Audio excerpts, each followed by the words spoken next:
That was fun. Okay, bye. Bye-bye. I may have fixed the YouTube. Is it back? I think. It is. What'd you do? How many streams? I just edited our stream and added YouTube, and did it go up? It'll take a second to refresh. There it is. We're live. Oh, hey, everybody. It worked. All right, let's go. Hello. Oh, hi. YouTube is back, folks. Quick recap of the crossover. You missed a lot of good stuff. You missed a lot of good stuff. I told people to go to hell. I love dogs dearly. It was a Happy New Year today, and you all missed that. And you all missed it. Maybe for funsies, I'll just post it on YouTube tomorrow, just the entire crossover. That's a great idea, Nick. Maybe for funsies. Nick, that's an excellent idea. And for even better funsies, put it on your own personal YouTube page. Can you guys look into the camera quick so I can get a fun thumbnail? It's important to have thumbnails. Perfect. Thank you. And we'll be back on 1620 The Zone. Previously on the crossover. I have mostly sports things that I want nothing to do with muted. Okay. Major League Baseball, muted.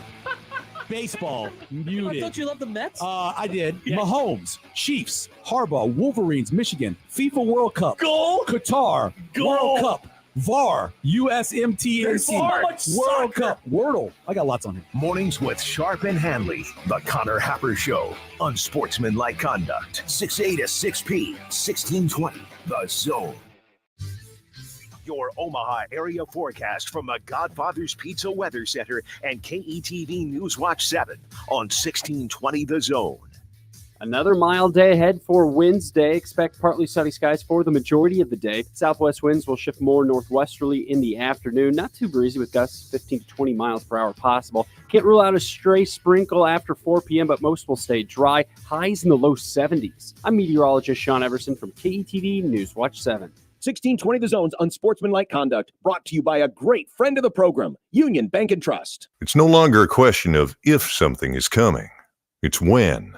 The only shock will be the what. Your gut, the feeling you've had that something ominous is on the way. It's likely true. But what are you going to do about it now while you still have some control? Your first step is going to mypatriotsupply.com. After that, your next step is stocking up on multiple one-week emergency food supplies. Priced at under $50 each, there's no better time to buy in bulk. My Patriot Supply is equipped to help you prepare. As the original Patriot Company, we've helped over 2 million families ready themselves. These one-week kits with ready-hour foods provide over 2,000 calories every day. Plus, they're sealed inside a rugged ammo can, so they last up to 25 years in storage. Just grab it and go when a crisis hits. Get these kits for under $50 this week only at mypatriotsupply.com. mypatriotsupply.com.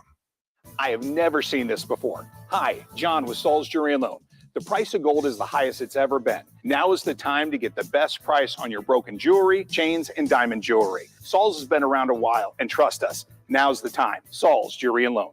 It's playoff time in the NBA and NHL. Baseball's in full swing, and FanDuel is your place to bet on every game because new customers, listen up. You're going to get $150 in bonus bets guaranteed. That's $150 whether you win or lose. You can bet on everything from slap shots to home runs to slam dunks. Whatever your preference, FanDuel has you taken care of on an app that is safe, secure, and easy to use. So let me ask you this question. What are you waiting for? Visit FanDuel.com/thezone and make your first bet an automatic win.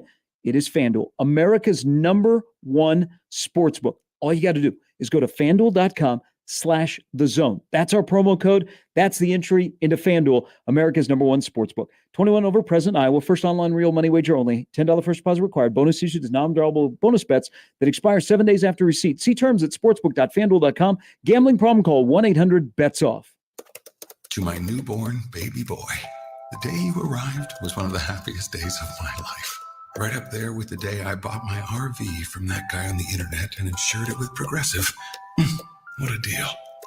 Just know, son, I'll always be here for you. And by here, I mean in the middle of absolutely nowhere. In my RV.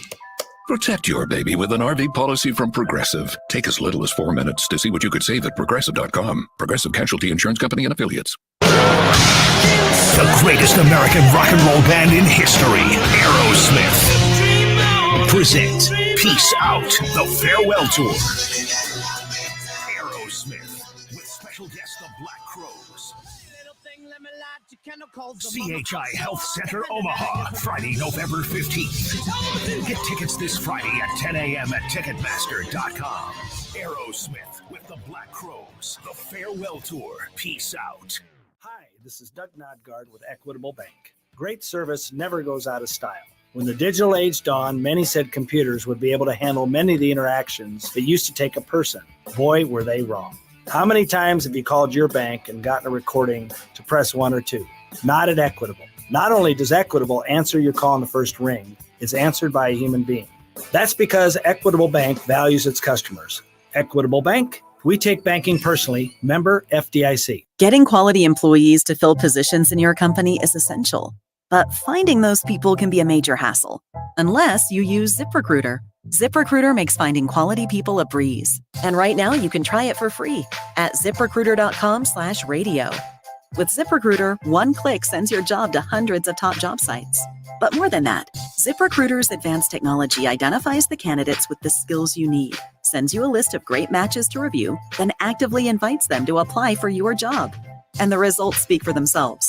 4 out of 5 employers who post on ZipRecruiter get a quality candidate within the first day. That's right, the first day. Now you can focus on your business and let ZipRecruiter do the work finding the best people for you. See for yourself. Experience the ease, efficiency, and power of ZipRecruiter for free. Just go to ZipRecruiter.com/radio. That's ZipRecruiter.com/radio. ZipRecruiter.com/radio. This edition of Unsportsmanlike Conduct on 1620 The Zone is proudly presented by Union Bank and Trust. The program starts now. KOZN.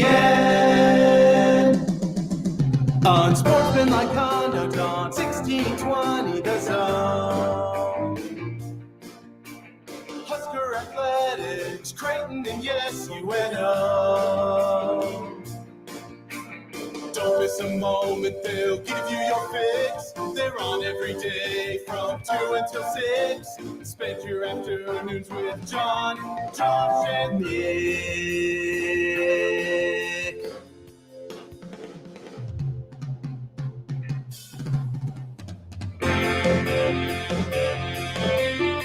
John, Josh, and Nick.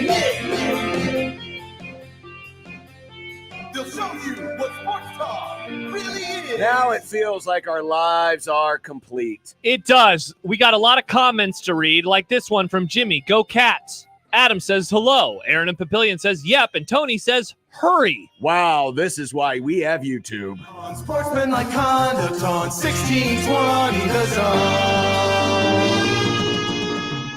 Husker Athletics, Creighton, and yes, UNO. And welcome to a Dumb Debates Wednesday as well. I think we're going to have a good Dumb Debates today. We got a couple of really interesting questions from our great listeners, and you can keep sending yours in to the JTech Construction Zone Twitter page at USC 1620, and make sure you, pretty please, with sugar on it, mark down hashtag Dumb Debates. Also, makes it easier to find. A reminder that one of the Dumb Debates questions that we will tackle is a poll question from yesterday. What is Moses Moore known for? 609 votes. Nice. And this one is going to go down 609, Nick, not 69. Yeah, but it's the numbers are still there. Okay. John, this one is going down to the wire. 50.7% say he is known more for the 10 Commandments. 49.3% say parting the Red Sea. I still think Michael Bruntz had the best response. Everybody? Yeah, I had a lot of Moses Malone jokes. Nick, do you know who Moses Malone is? Well, based off of the comments, he was a player for the 76ers. Yes. You nailed it. He was the first player, if I remember right, to come out of high school and go pro. I believe you're right. Why did everybody make that joke? Because he was a really good basketball player. He was a really good basketball player. And I know Post Malone.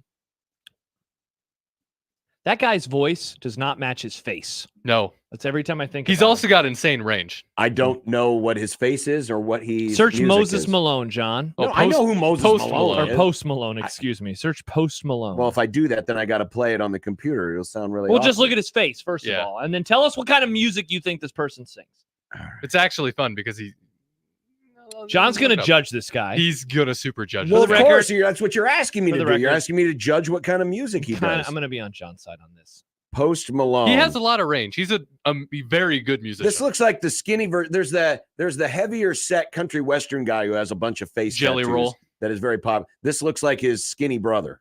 His skinny brother. Well, he does. He's got a lot of face tattoos, and I'm gonna guess he's a lot of Nick's kind of music, maybe a little emo. Not really. Well, interesting. Emo. I guess we kind of gave it away by saying you would not expect him to sing about the songs he does with his. No. I'm so you would judging... expect that to be like hard rocker or a no. rapper. Well, no, he doesn't. He does kind of. He does rap. This. It's me, Post Malone. He doesn't look like the. He doesn't look like one of those guys. No. He can though. He has insane range. It's wild. Just watching him sing. I'd like to see him in concert someday. There you go. Good musician. And that's talking. You know who Post else had Malone. insane range? Willie Mays. Oh man, 5-tool player. 5-tool player. Best player of all time, Nick. Willie Mays. In my opinion, he's the GOAT. The GOAT. He is. In my opinion, he is the GOAT. He's pretty damn good. So you can make an argument for Babe Ruth. Actually, you could make an argument for his godson if his godson hadn't gotten into the cream. Barry Bonds also a great player. Yes. I wonder how many of these players back in the 30s, 40s, and 50s, if they would have been better or worse without the alcohol. Well, time to bring up Mickey Mantle then, because Mickey Mantle, another great player, but yeah. A lot of alcohol. Grum down. Brought to you by the referees at John Higgins Weather Guard. It's time to go all aboard. What? The Daniel Kalin train. Yeah, what the hell's up with this? Well, stand by. We'll have that coming up in just a moment. Nebraska ball falls at Kansas. Dude, I have a theory as to why it happened. Don't blame me. Well, we'll share it during the Schaefer segment. Mike Schaefer will join us from Husker 24/7. Nice. The women's title game drew more viewers than the men's title game. Speaking of culture wars. Mhm. Oh. Well, and this may also fit in. Homegrown and stable, greater than foreign and free agent? John, it's an Olympic year. You can't say that. Well, wait, maybe you can say that because it's an Olympic year. Exactly. Root for America. That's right. This is the one time where American libs can actually, well, they probably still don't. That's not true. We watch soccer and we root for America first, and then you don't watch soccer. The libs, America first. Let's go, America. It's about time you jump on the train, baby. I can't wait to watch the marathon. John is kind of onto something because during the World Baseball Classic, I was kind of pulling for Japan. What? Yeah. Nick? You globalist. Come on, Nick. It's America. You got to root for America. The red, the white, and the blue. He wanted Shohei to finally win something for once in his He life. won some gambling hands is what he won. Well, no, he lost. Oh, I he mean, lost, $4.5 million. Then we got Shohei versus Trout, which was cool. That was cool. Yeah, and you were rooting against America. Thanks a lot. Well, Trout's a bust. We're gonna randomly look because there was a question I saw in the Stu Mandel mailbag, friend of the Grum, Stu Mandel. Yeah. Randomly looking at a week in college football. Is this going to be a bit we do all offseason? Well, this sounds like a countdown. This actually sounds like a pre-fired up for football. That's what we used to do in the original days. That's right. I like it for better. Football? Yeah, we'd get fired up for football. In Fired June. up for football. Yeah, Maybe we need an open. Nick, make another open during someone's goodbye speech. Fired up for football. We call it sparked up for football. Actually, I like fired up for football. Fired up for I think that's for funny. football. I think that's funnier. Yeah. Is Dion preaching about a mess he created? Sanders or the commenter? No. I was just listening. D-I-O-N is prime. I was looking at you, John. I'm trying. D-I-O-N is Dion. I'm looking at your YouTube face. content. I like looking at your face. I don't. Will the Masters be victim to the PGA live fatigue? Apparently, this has been a thing. Golf ratings are down. I'm not watching. Is it anymore. because it's golf? You're not going to watch the Masters? No, I'm going to watch that, but I'm not watching golf anymore. And as we said, some good dumb debates today. We've got a dumb debate. Choose your stack and Husker breaks. And I want to put this out there early. Yeah. Because it actually requires you to think a little bit. Because as fans, we remember when we were victims of a hose job. But we tend to conveniently block out the times where we were the beneficiary. We love doing that. Of good calls. It was a normal call in the Dallas-Detroit game in December. Very normal call. Very, very normal. Mm-hmm. But the question was asked because of the Mount Rushmore of times where Nebraska got the benefit. Yeah. And we're really looking at, some critical end of game type situations. I mean, we could go on and on about how many times Nebraska got hosed at end of games, 82 Penn State, the Texas game, a variety of different things. We can come up with Florida State Orange Bowl. Oh yeah. All of this. But I had to think for a little bit. Now I think I definitely have two that will definitely be on the Mount Rushmore. Yeah. But I had to think really hard to find some others.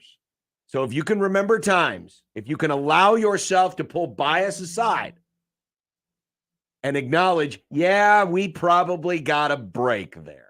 Yeah. Please send them into the JTech Construction Zone Twitter feed because I would like to. With the hashtag dumb debates. With the hashtag dumb debates because I would like to examine some of these. I've got one from the olden times that might be one of the most forgotten but most important calls in Nebraska football history. Okay. It may have changed the course of the history of this program if Nebraska didn't get this call. Call me George because I'm curious. I even brought a book by Henry Cordes to illuminate it. Was it the Unbreakable or whatever, that book? No. He did one on the Devaney era. Oh. So that gives you a hint as to what era we're okay. talking about. I'm excited. This is very, very important. Yeah. So, but we also got a fun one where we got choose your stack. Like stack height on a running shoe? Like pancakes? No, it'll be about movies. Okay.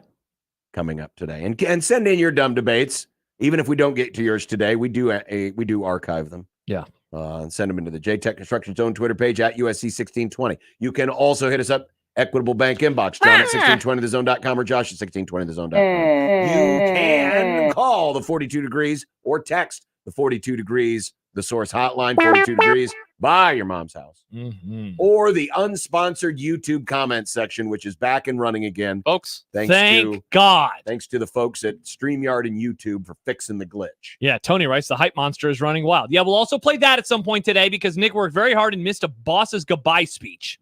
I like that boss, too. Yep, and now you can never talk to him again. He's gone forever. Hit it. We're past time. We got to talk to Schaefer. I know, but hit the open. We'll just mention it quickly because we're going to talk about it with Schaefer. All right.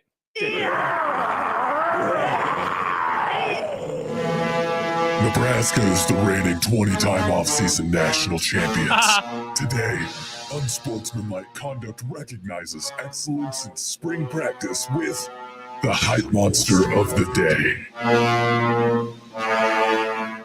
This is actually yesterday's hype monster of the day because it happened yesterday. But Daniel Kalen is the hype monster of the day. I'm stunned. From the write-up in the Omaha World Herald, Daniel Kalen threw dimes. 2, in fact, during a full team period Tuesday. 20 cents. In which Nebraska's top 3 quarterbacks worked with a similar group of receivers against a variety of defenders. Of that group, Kalen threw a perfect go route to Texas transfer Isaiah Nair, who caught the ball 2 feet from the end zone's back line. Good catch, better throw. And Nair's teammates mobbed him in the corner. Kalen's first impressive throw came after a play-action fake. He threw deep to freshman Ja'Cory Barney, running a corner route slightly behind the defense for a long gain. So, ladies and gentlemen, congrats. Daniel Kalen, yesterday's hype monster of the day. Thanks for bringing him back to life. We need a graphic for this so we can tweet at them and say, congrats, you're the hype monster of the day. I imagine the hype monster looks like Taz. There you go. Nick, I think it's another assignment for you. You don't really have a whole lot going on before the show. So here's a great graphic idea for you. True. I just kind of pick my nose all. Exactly. You do. You listen to music and review it on Twitter. All right. Stand by. Mike Schaefer is coming up in just a moment. John Bishop here for the good folks, good guys, savelives.com. I got a great email from a friend of the Grum yesterday saying how much he loved to hear the fact that we're promoting organ donation. And the story is pretty simple. A young woman died in a car accident at a very young age, but she was a registered donor. She registered when she got her driver's license. 52 individuals gained from her donation, organs and tissues. In 24 hours, the word went out to those who were on waiting lists, telling them to get to Omaha. Organ transplants happened immediately, tissue donations later. That's what you can do by just checking that box the next time you register for your driving, hunting, or fishing license. Be an organ and tissue donor today. And it does not matter how old you are. You don't have to be 17. You can be old, young, regardless of health condition. Anyone can register to donate. Whether it's healthy tissue or healthy organs, you can save up to 8 lives, or in the case of this heroic young woman, 52 individuals who benefited from just one simple gesture. If you've already got your license and you don't have a renewal anytime soon, visit goodguysavelives.com. Find out today. Goodguysavelives.com. Live from the Host Coffee Studio, this is 1620 The Zone. Get more with Murphy Tractor. Each of our 29 locations offers new, used, and rental John Deere construction equipment, an extensive parts inventory, as well as other complimentary products. We also have a full team of Capstone certified technicians with field service capabilities. Let Murphy Tractor be your first choice for your construction equipment needs. Visit us online at murphytractor.com. Guys, let's have a conversation. Let's say you've been losing interest in your spouse. You got low libido. You can't focus on things. And you're wondering, what is going on? It may be low testosterone. Mentality is here for you. With their FDA-approved testosterone treatment, their board-certified physicians who work with most insurance companies, they can diagnose the symptoms of low testosterone and take care of it. Schedule an appointment today. Go to the website, lowtusa.com. Take back your life, man. Mentality. lowtusa.com. Are you the decision maker in your company? Consider this. For the first time in decades, there's a better option for a corporate card and spend management platform. Meet Ramp, the only corporate card and spend management system designed to help you spend less money so you can make more. Most corporate credit cards offer points as incentives, but those points amount to less than their worth in real cash value. Ramp's corporate cards offer you cash back, real money in your pocket.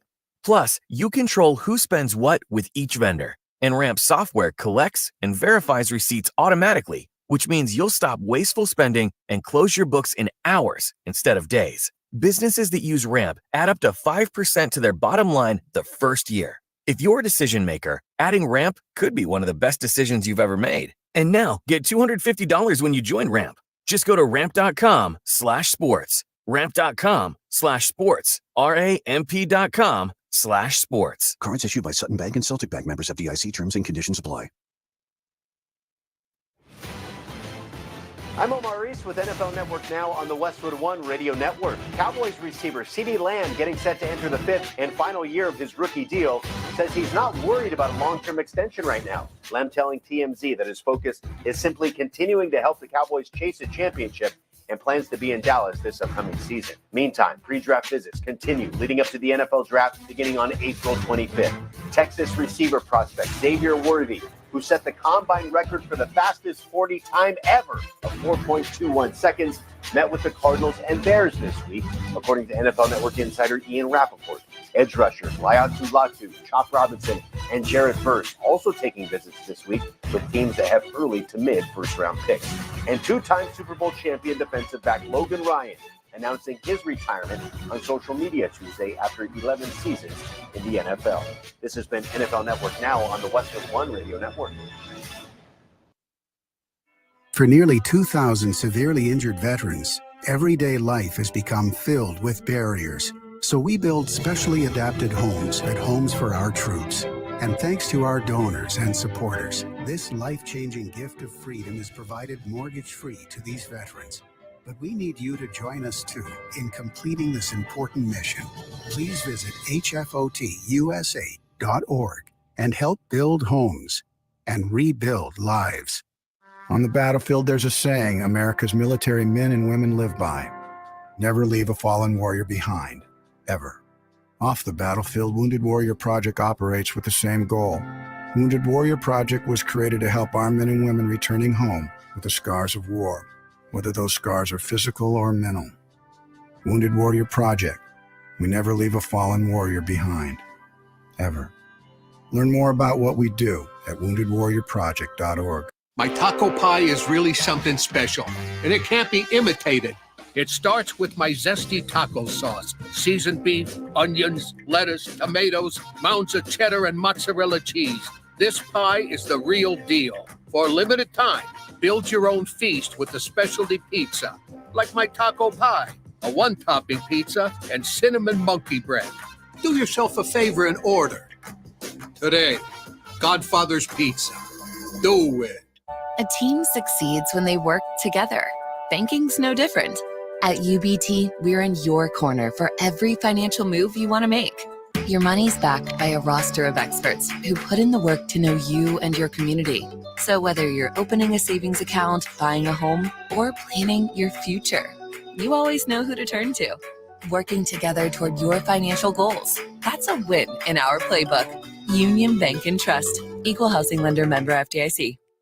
At Cox Mobile, we know you're smart. You brush your teeth in the shower to save time, make coffee ice cubes for your cold brew, and wear goggles to cut onions. You also added Cox Mobile. So smart. Now you're running on the network with unbeatable 5G reliability and saving on your Cox internet. It's ingenious, just like you. Aw, thanks. Cox Mobile, the smart way to mobile. Cox postpaid internet required. Cox Mobile runs on the network with unbeatable 5G reliability as measured by Ookla LLC in the U.S. through H 2023. Other restrictions apply. Learn more at cox.com/mobile. There are any number of reasons you might consider selling your home. To move closer to family, live within a smaller budget, or just wanting a change of scenery. Whatever your reasons, having to figure out all the various housing market trends in your area may not be what you signed up for. That's where an agent who is a realtor comes in. Realtors have the expertise to help you find the right price and navigate the process to sell your home in a way that's right for you. That's who we are. Realtors are members of the National Association of Realtors.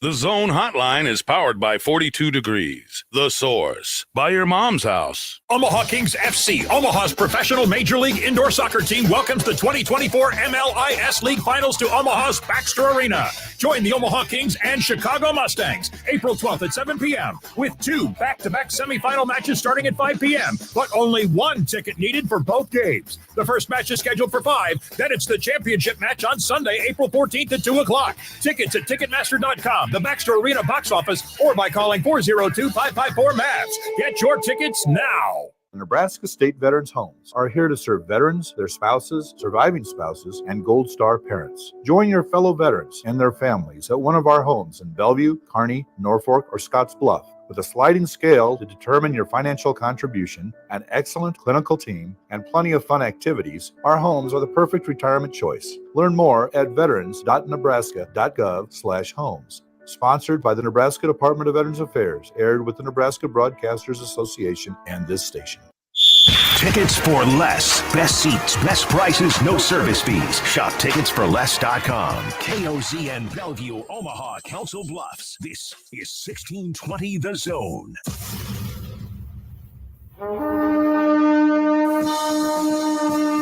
Mike Schaefer. There's a part of me that really thinks that there's a Sasquatch. Mike Schaefer. I think the issues here are largely football related. Mike Schaefer.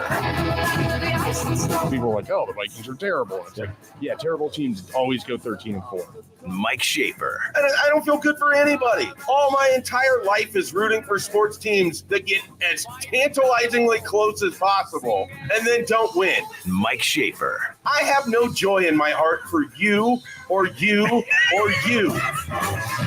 Mike Schaefer. From Husker247.com. Hello, Shafe. How are we doing? Awesome. Not bad. His delivery, or you. You're a showman, Mike Schaefer. You're a showman. Yeah, I feel like I could have cut some promos if I had gone the pro wrestling route. I wouldn't have been able to manage in the ring, but I could have been that manager that everybody disliked. I think I would have that in me. Yeah. I don't think I have the legs to be a valet, so that one probably wouldn't work out. Yeah, you need legs and breasts for being a valet. The breasts. Yeah. Though starting next Wednesday, the same day Shafe is on, we will be debuting our newest segment, the Run and Wrestling Connection, where Josh gets to talk about running for 2 minutes and I get to talk about pro wrestling. What do you think about that segment, Shafe? I would be infinitely more interested in the pro wrestling aspect of it. As would most of America. Having, watched some WrestleMania over the weekend. So I have thoughts. John, if you need to bring me in for it, let me know. No problem. Is Hudson happy that Cody finished his story?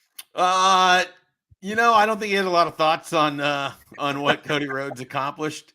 I think he's excited to see The Rock involved in just dropping every F-bomb imaginable, making any telecast that they do unlistenable because they have to cut all the audio. I really think because they're going to Netflix. What is? Raw is going to Netflix. Oh, I've seen this and heard about this. Yes. I think they're prepping. Like $1 billion deal, right? Like they paid an absurd amount of money. Oh, yeah. I think they're gearing up for.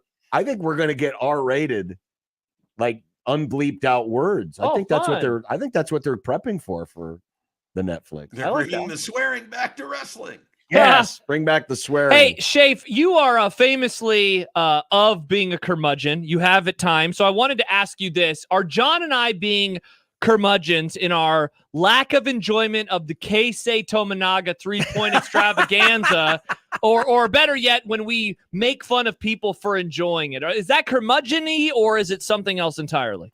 I don't know that it's curmudgeon-y in the way that I think of curmudgeon-y. I mean, it's sort of, I don't know. It's one of those things. I watched it. I enjoyed it. It was, I even tweeted this. Like when I was a kid, you had the 96 NIT championship.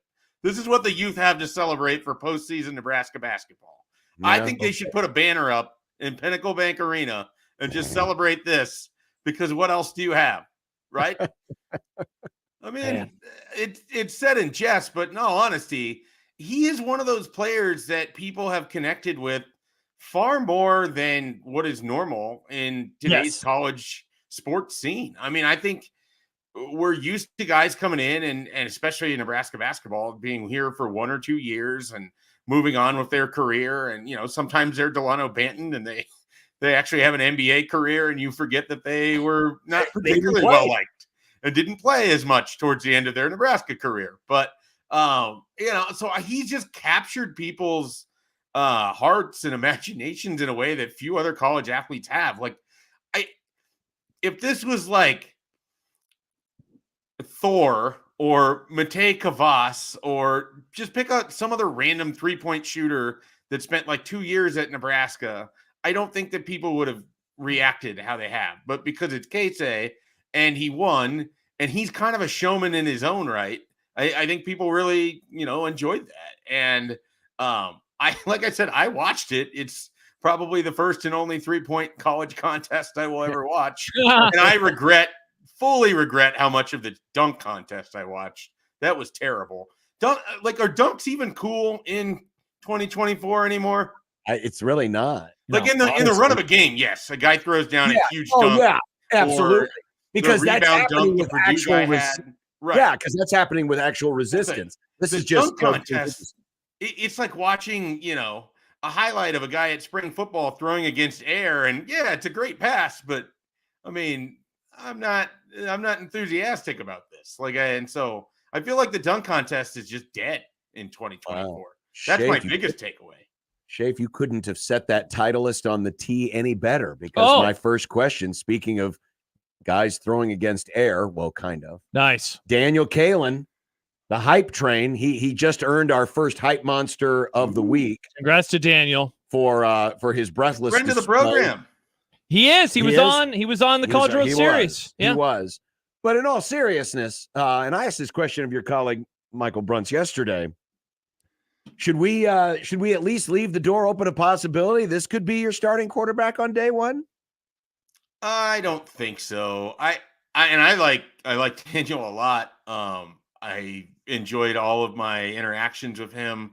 I think his improvement from his sophomore year, where he already had Power 5 offers, to how he finished up as a junior and then as a senior, is a testament to how hard he works and everything that he can do. To me, he's the perfect redshirt guy. Like, he is the perfect guy to get in your system and let him get comfortable and let him build a routine and let him work and, work when it's quiet, work without the hype, work without, the noise. And then someday when you need him, whether it's as a backup or, he gets the chance to be a starter, he's going to impress people because that's what he's done. He's proven people wrong every step of the way. He has a fair amount of doubters, even within the Nebraska football community, of people who just feel like he isn't going to ever be good enough to be a Power 5 starter. I'm not one of those people. I don't think that he's anywhere near that right now. But I think with the right tutelage and the right time, I would not bet against Daniel Kaelin. I just wouldn't. And so I'm fascinated as to what that looks like down the road. But I don't think he's ready to play. Even in a blowout scenario, I would be hesitant putting him in because I just think he needs time to work. He doesn't need the outside noise of it. And maybe you want to see what that live rep looks like, and you get those 4 games, and so perhaps they do that. But if it was me, I would be perfectly fine. This is easy to say because I'm not Daniel, but I would be perfectly fine if he didn't play at all in 2024, and then you get to see more of him in 2025, and he gets to develop and he gets to get better at aspects of his game and all of that, and put him in a system that can really help him shine, which quietly Nebraska has evolved into a pro style offense here this offseason, and it's a better fit for him now than it might have been 2 years ago. So, Schaefer, I agree with you, and I wonder what you think that then means for a Heinrich Haarberg in 2024, because as of right now, there are 3 scholarship players. A lot of us are wondering, are they going to add another player through the portal at some point over the next couple of months? What do you think Haarberg's role is going to be with the 2024 Huskers, assuming that Kaelin is redshirting and not really a candidate to play a whole lot? I think he'll end up being the backup quarterback. I know that it's not an ideal 1-to-1 fit. He's not exactly like what you have at the first or the third string there with Dylan or Daniel, but he has experience. He's a gritty, tough guy that I think would benefit from having some more quarterback tutelage, and he gets to work with it's funny. I haven't even had to say his name because I've been out for so long. Glenn Thomas, right? Like that's who their quarterback coach is. Yep. Yeah. So he gets to work with Glenn Thomas, and I think that can help him out. And then here's the thing. This is where I'm really intrigued. And this is what I kind of want to see. Every so often, I would not mind if there's a sub package that gets Heinrich Haarberg on the field to allow his athleticism to make life difficult for defensive coordinators. You don't have to do it a lot, but if you brought him in the red zone, and it's like 2nd and 5, and he's taking a shotgun snap running a quarterback blast, I think that is something you'd have to account for if you're a defensive coordinator. So I like the idea of him in a sub package role as your backup quarterback. I don't know if they're going to be willing to do that, but in my video game brain, that makes a lot of sense. Mike Schaefer, Husker247.com. Matt Rule over the weekend had comments that he would rather have recruits, if he had to do an either or, be at practice versus be at the stadium on game day, which has always been the number one selling point, because he wants to show people, hey, here's how we work, and we're unique, we're different, we do things like Alabama and like Georgia do. What did you think of those comments, and how do you think they resonate beyond the project athletes that Rule likes to recruit and with the higher ranked recruits? Do you think that resonates with them? Yeah, I mean, it's one of those things that I've been dumbfounded how many coaches have come through and they say things like, we need to make the game day experience our driver in recruiting, which it's true. You want to get guys to campus when they're sophomores or juniors to see what a game day is like. But that's not when they're going to have their best unofficial visit. That's certainly not when they're going to have their best official visit, because as great as that atmosphere is, the biggest thing for these guys is to be able to spend more time around the coaching staff, to spend more time around the people that ultimately they're going to play with, or they're going to work with, or they're going to be coached by. And you just don't get that on game days. I mean, you can ask any number of the local guys who have made the drive over from Omaha to Lincoln, and they get there at 8 a.m. and they stay there. It's an 11 a.m. kick or whatever. And they're there, until 4 p.m. and they might get 10 total minutes with an assistant coach that isn't like a fist bump on the sidelines. So you're not getting this massive quality amount of time. What you're often getting is a drive-by tour of the facilities. You might get a chance to see, and this is kind of cool in its own regard, the locker room scene before and after a game or during halftime. We know that, Matt Rule wants those recruits in there to certainly hear his speeches and everything to get those guys ready. But it makes all the sense in the world to me, and the data just sort of proves it. Guys commit on unofficials or officials away from the season. a lot of them want to be committed before the season even starts.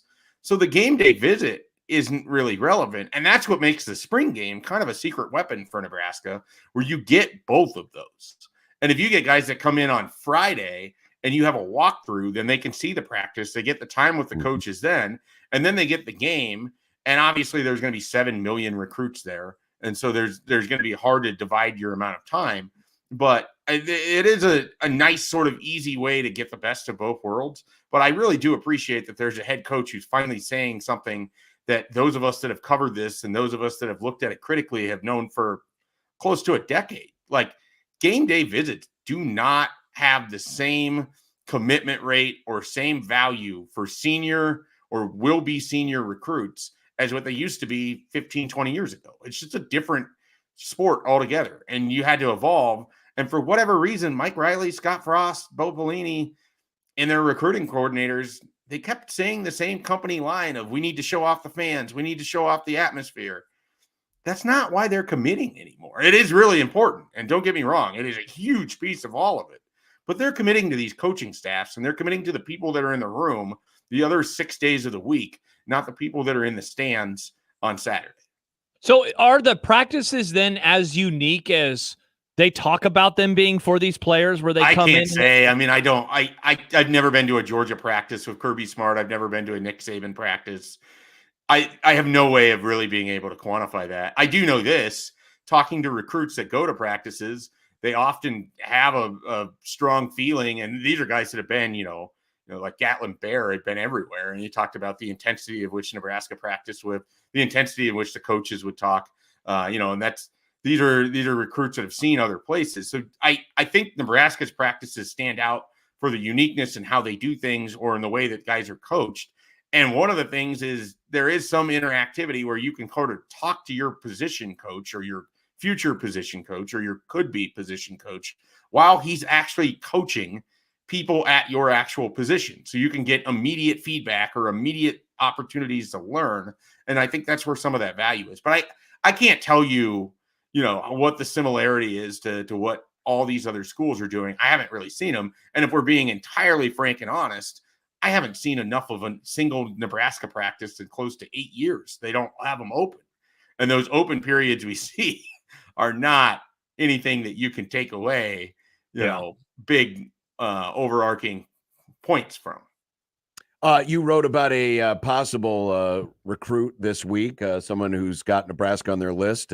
Quanell, is it Quanell X Farrakhan? Is that? Yeah. Yeah. What tell us more about him. Yeah, he's a wide receiver out of Texas. His final three is Nebraska, Texas A&M, and Alabama. Alabama seems to be the favorite at this point. But this is a guy that Garrett McGuire and Matt Rule have been recruiting for 18 months now or thereabout, since they got to Nebraska in December of 2022. And so he is a guy that they have zeroed in on, a 4-star wide receiver, big body kid. He has all the offers that you'd want to see from other wide receivers. And then, of course, when your final grouping includes the local school of Texas A&M, he's a Houston product. And then the Alabama, and who, it's funny. We think of Alabama as Nick Saban, and it's a school where they produced a lot of great wide receivers, but you don't think about that first blush. And now it's Kalen DeBoer. But then you think about Washington's great wide receivers. These are not bad schools for Nebraska to be, a finalist with. I think their chances of getting him are obviously highly correlated to actually getting him out here for a visit. He was going to come in January, but it was that weekend when it was really cold. And I think that sort of scared him away, which might ultimately be one of the reasons I think it's hard to see him coming out of the South. But one of the things with these guys, he goes to Alabama, it doesn't click right away, goes into the transfer portal. You have all of that relationship built up. Like, it sounds really stupid, but sometimes you're recruiting for that second time, not just the first. Schaefer, speaking of recruiting, and before we let you go, I guess this is more transfer portal recruiting. Any lean on Frankie Fiddler when he announces his decision on Monday on this very radio station? Yeah, that's really cool. I think, Nebraska, Wisconsin is everything I've heard. It's between those two schools. I think Wisconsin has made this really interesting. I know Nebraska is certainly wants him, and I feel like the opportunity to stay close to home for a guy who has largely been pretty close to home now for several years, is ultimately going to win out. So if I had to pick something, I would lean to Nebraska, but that connection, that Bell West connection with Chucky Hepburn, that's tough too. And then you have Creighton, and he's taking a vision to Michigan State. I mean, it's really interesting how this has gone, because I think if you would have asked people a month ago, they wouldn't have known what the actual amount of interest for Frankie Fiddler would have been. And it has exceeded, I think, a lot of people's expectations. I got to ask your opinion of this, and it's the opinion of the group, but Nebraska baseball went down to Kansas last night, and unfortunately they lost. Yeah. But did they lose because of the new hats? Oh. Did you see this? Did you hear about this? So Nebraska baseball broke out some new hats, and it's those two-color, where the front panel, two-panel hats where the front panel is white and the rest of it's red, and it's the NU that used to be on the football helmets back in the 60s. So we're blaming the hats? Is this why they lost? I don't know if this is why they lost. It might have been that they gave up 13 runs. It might be more. It might be more than 13 runs. I will say, watching that game on ESPN Plus was very difficult because both teams were wearing startlingly similar uniforms. Yeah. So if you weren't like completely locked in and you walked by and you're like, oh wait, who's in the field, who's at bat, if you weren't locked in, you could be excused for not knowing which team was up and which team was pitching. I will say the NU is a little tiny. Make it bigger. Yeah, it doesn't fill that white space very well. Too much white space there. Yeah. A lot of white space. I like the concept. I did not like the execution. I think that's a fair way to put it. The white panel and the red, that's weird. That's from your era of sports. I figured you'd love this crap. I never liked it then. I don't like it now. Can we just grade some fashion at the end of every segment going forward? Fun new thing, yeah. I would give this a 2 out of 5. This is a 2 out of 5. Okay. I would agree. 2 out of 5. I'll give it 2.5 out of 5. I'll be a little kinder. Okay. All right. All right. Well, that's my new challenge now, is I have to come up with something fashion-wise for Shafe at the end of every segment. Every week. All right. Well, let's try to do it. All right. Remind me next week. Shafe, have a great week, and congrats on the good start there by the Guardians. Yeah, they don't have their best pitcher anymore, and they won't be able to play the A's all the time, but we'll see how it goes for them. All right. Mike Schaefer, ladies and gentlemen. Husker 24/7 Sports. What a guy. 1.5 out of 5. 1.5 out of 5 from Nick. Wow. Yeah, it's just I don't like the hat. I don't like the way the NU looks. See, the NU needs to be big. What if the U was kind of overlapping? Well, no, but this is meant to be exactly like what the helmets used to be. Yeah. Now, the funny thing is, did they ever do this for baseball? No. This is just a football thing. So that's maybe Trev leaves and look at what they do. The other it part looks like they just made this. I know. It's all like crooked even. Yeah, I'm not a fan. Not a fan. Interesting. I mean, I don't mind having if these hats without the 2-panel thing. They need to be rubber.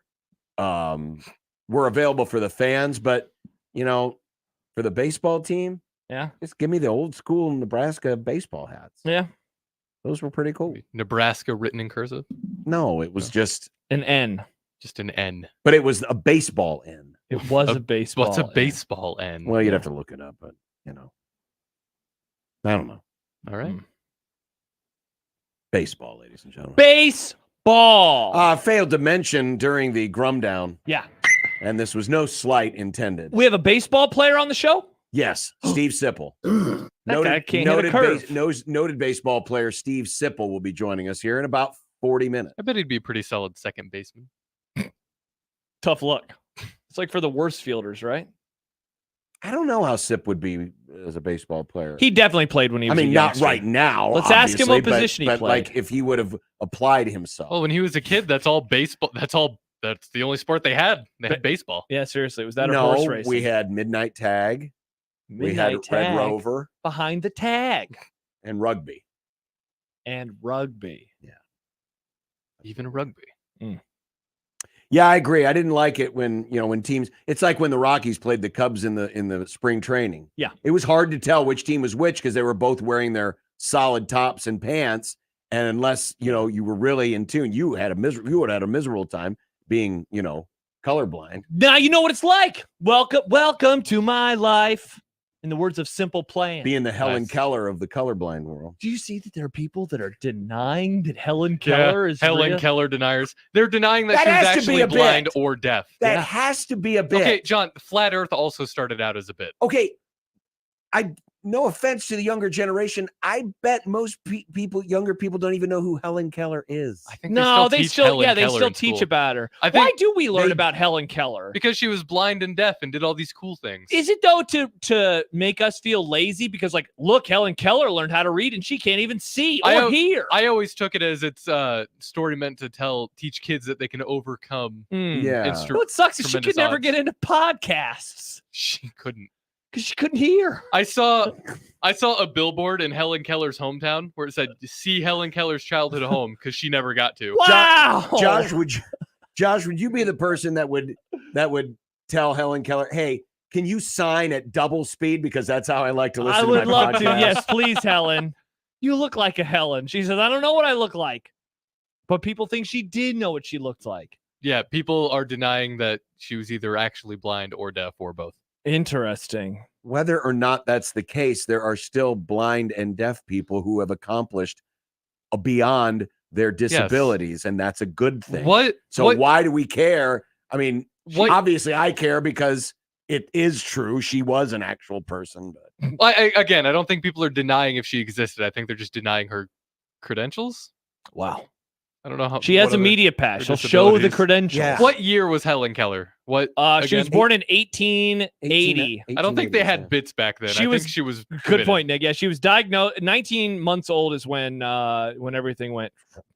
I think you could tell at 19 months old if a baby is at least blind. She recalled in her autobiography, "At sea in a dense fog." That's how she lived. Oh, so she could not like see, but there was a dense fog. At sea, as in like the ocean, Nick. At SEA. Oh, SEA. This is why YouTube comment section exists. What's going on in there? I'm just going to read this as it is written. Okay. Helen Keller grew into a communist leader and suffragette. That's why your education of her stops when she learns to read. Is she a communist? Honestly, probably. Commie Keller? Let's see. I'll go to her page and I'll search communist on here. Let's see. Her Wikipedia page is just going to have political beliefs. I searched commune and then it just got me a bunch of communication stuff. Well, just look up Helen Keller. No, I'm on her Wikipedia page. I see. Yeah. I don't know. Interesting. She was a member of the Socialist Party. Oh, she wasn't a communist. She was a socialist. She was a socialist. Those are two different things. 1%. By the way, have you noticed, John? So this is the Diamondbacks broadcast. Yes. It is like MLB Network. Did you know that MLB is doing these? Okay. Yeah. All right. Well, I thought I was going to teach you Yeah, something. because they were one Baseball. of the Bally's properties that went bankrupt, and MLB took over their broadcast. I think, and Padres and Diamondbacks, I believe, were the first two. Sorry, I don't mean to laugh. Did you find other things about Helen Keller? No, somebody sent John and I a group DM that's very funny. Very funny. No offense, Nick, to be left out. We'll tell you about it in a couple of seconds. Yeah. Rocky's home run, by the way. See? It's funny. Oh, we're laughing. All right. We got Sipple. Sipple will be. Do we have coming up. another hype monster of the day? No, because I didn't have practice today. All right. But if you would like to I stand with Schaefer. Come on. Kalen is not battling for the starting job this year. We need to stop overreacting. You know what? I'm going to say it. They need to close practice again. No more of this. This is bad. Well, then how are we going to... Bad. How the hell are we going to feed the hype monster? They'll probably talk up somebody at some point in time. Don't worry. Well, coming up, it's fired up for football. Yes. Oh, I didn't make it open. I didn't know we wound it that quick. Kind of. 16-20 the zone. The Connor Happer Show. Basketball is better than football. It's time to finally admit it to ourselves. This state has brainwashed you for years and years and years. Football this, football this. We have to talk about all these football topics. Who's going to be the fourth string running back this year? I'll never know. Does it matter? No, it doesn't. You ever notice how we're so happy right now and we haven't talked about football in weeks, Josh? Weeks. The Connor Happer Show. Weekdays from 10 to 2 on 1620 The Zone.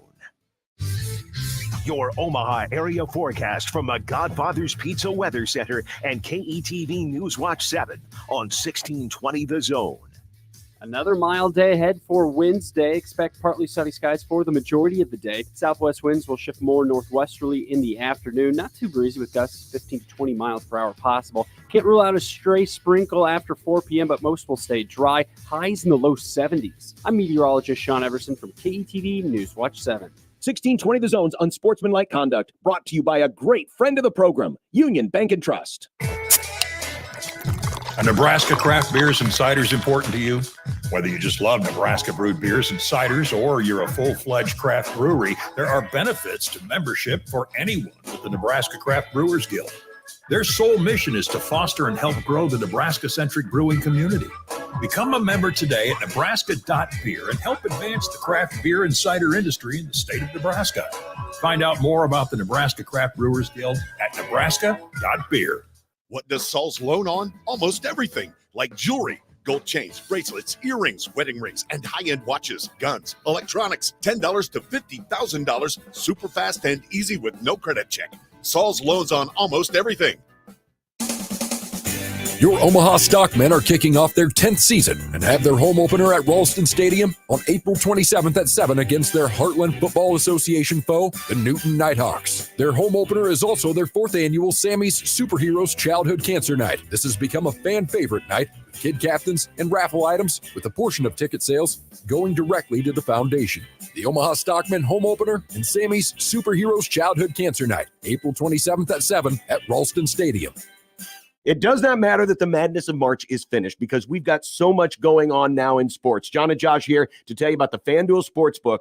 The NBA and NHL are gearing up towards the playoffs. Baseball has just begun. Yes, we've got the UFL and a lot more. And right now, new customers at FanDuel get $150 in bonus bets guaranteed. That's $150 win or lose. You can bet on any of those sports, plus all of the great items available right now. Visit FanDuel.com/1620. And Sean, don't forget about that golf tournament down in Augusta, Georgia, because we have that coming up this weekend as well. Go to FanDuel.com/1620 and make your first bet an automatic win. It is $150 win or lose in bonus bets at FanDuel.com/1620. 21 plus and present in Iowa. First online real money wager only. $10 first deposit required. Bonus issued is non-withdrawable bonus bets that expire 7 days after receipt. See terms at sportsbook.fanduel.com. Gambling problem? Call 1-800-BETS-OFF. Hi, this is Stacey McGilligan, Director of Sales for NRG Media Omaha. NRG Media is looking for an accomplished bilingual new business development salesperson who wants to take their success and skills to the next level.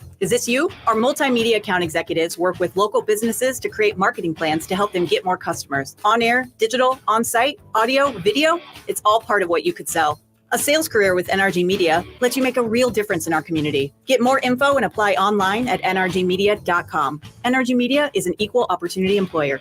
The Zone Hotline is powered by 42 Degrees. The Source. By your mom's house. It's Unsportsmanlike Conduct. You know, there was some shenanigans going on. The 1620 The Zone. Good question coming into the text machine that could be a dumb debate on the 402. What language do you speak in your mind when you're blind and deaf? What language does your mind speak to yourself? Well, we've also, the internet has also recently learned that a lot of people don't have an internal monologue. There's some people where it's just silent up there. Wow. Which I can't imagine. Yeah, I bet you can't. It's fair. So I was reading Stuart Mandel. Yeah. Oh, friend of the Grum was on this week. And he was asked a question about the Super League. And the question basically was that, hey, once if a Super League comes around and once these games start, are fans not going to be so willing to go back to the days of watching Ohio State play Purdue? In other words, once we get the Grand Brands versus the other Grand Brands, are we going to wax poetic for not playing some of the other traditional conference rivals? Essentially, like, this is kind of the Matt Rule argument of we're not scheduling tougher in the non-conference of the future because, look, we have all these tough games in conference that in previous years would have felt like non-conference games. And there will be this, like, I think that I know I thought that was kind of the case in 11 and 12, where it's like, whoa, look at Nebraska. They're playing Ohio State, Michigan, and Penn State. Like, this is new and different and weird.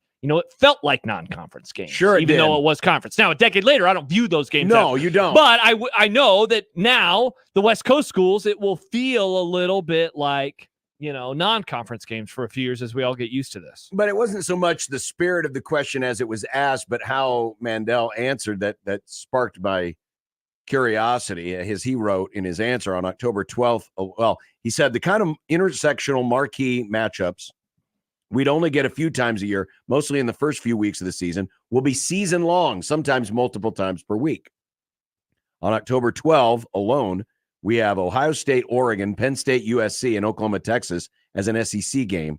I can't imagine how many people will bemoan realignment that afternoon and evening.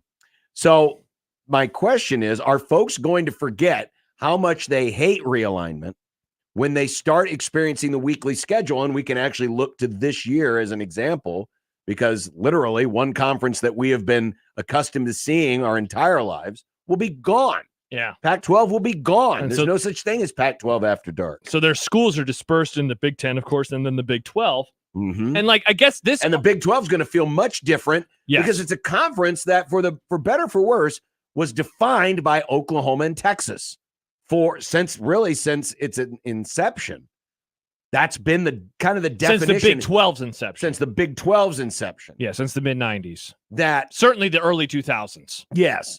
So really, for the better part of a generation, we have come to know the Big 12 as Oklahoma and Texas, and now those teams are SEC. So Big 12, while it will have the same brand, is going to feel a little bit different. In some ways, it may feel to some as college basketball might have in 2014 when the Big East, lost schools like Syracuse and Pitt and gained schools like Creighton and Xavier. Yeah, and so in a way, the premise of this is that the argument that so many make is, look, we get these games. We do this for these games. We do this for the helmet matchups. And I guess the other thing that I would add on top of it too, John, is how in the offseason we'll complain about NIL, but then the games happen and it's like, I don't care anymore. That's kind of what this is from just a different perspective, where you don't like the realignment, but then on a Saturday afternoon, you get to sit down on your couch and you get to watch USC play Michigan, and it's like, this is pretty fun. I wanted to just pick a random week. Okay. So this is kind of in the spirit of Fired Up for Football.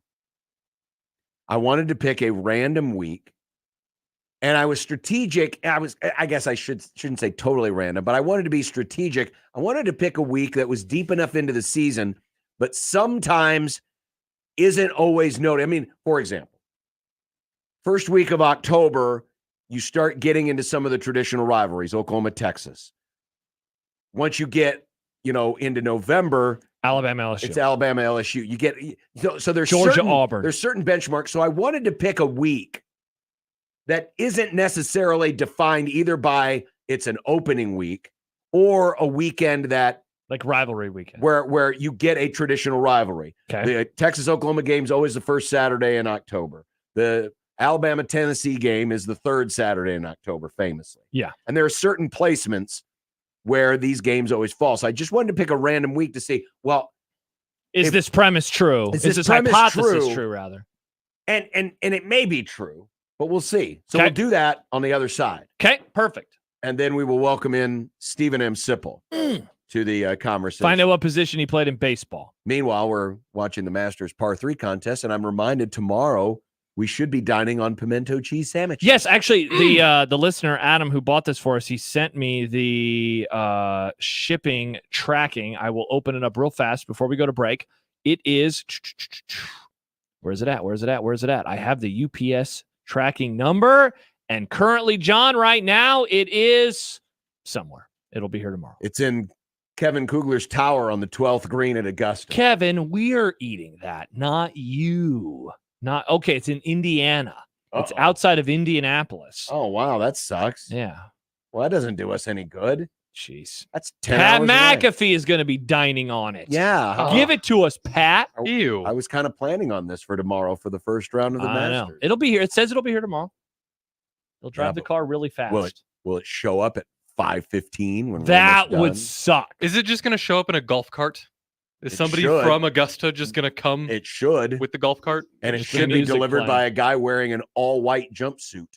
That's what they wear at the Masters. That's Nick. what the caddies wear. That is not anything. It's what the caddies There's wear. no hoods.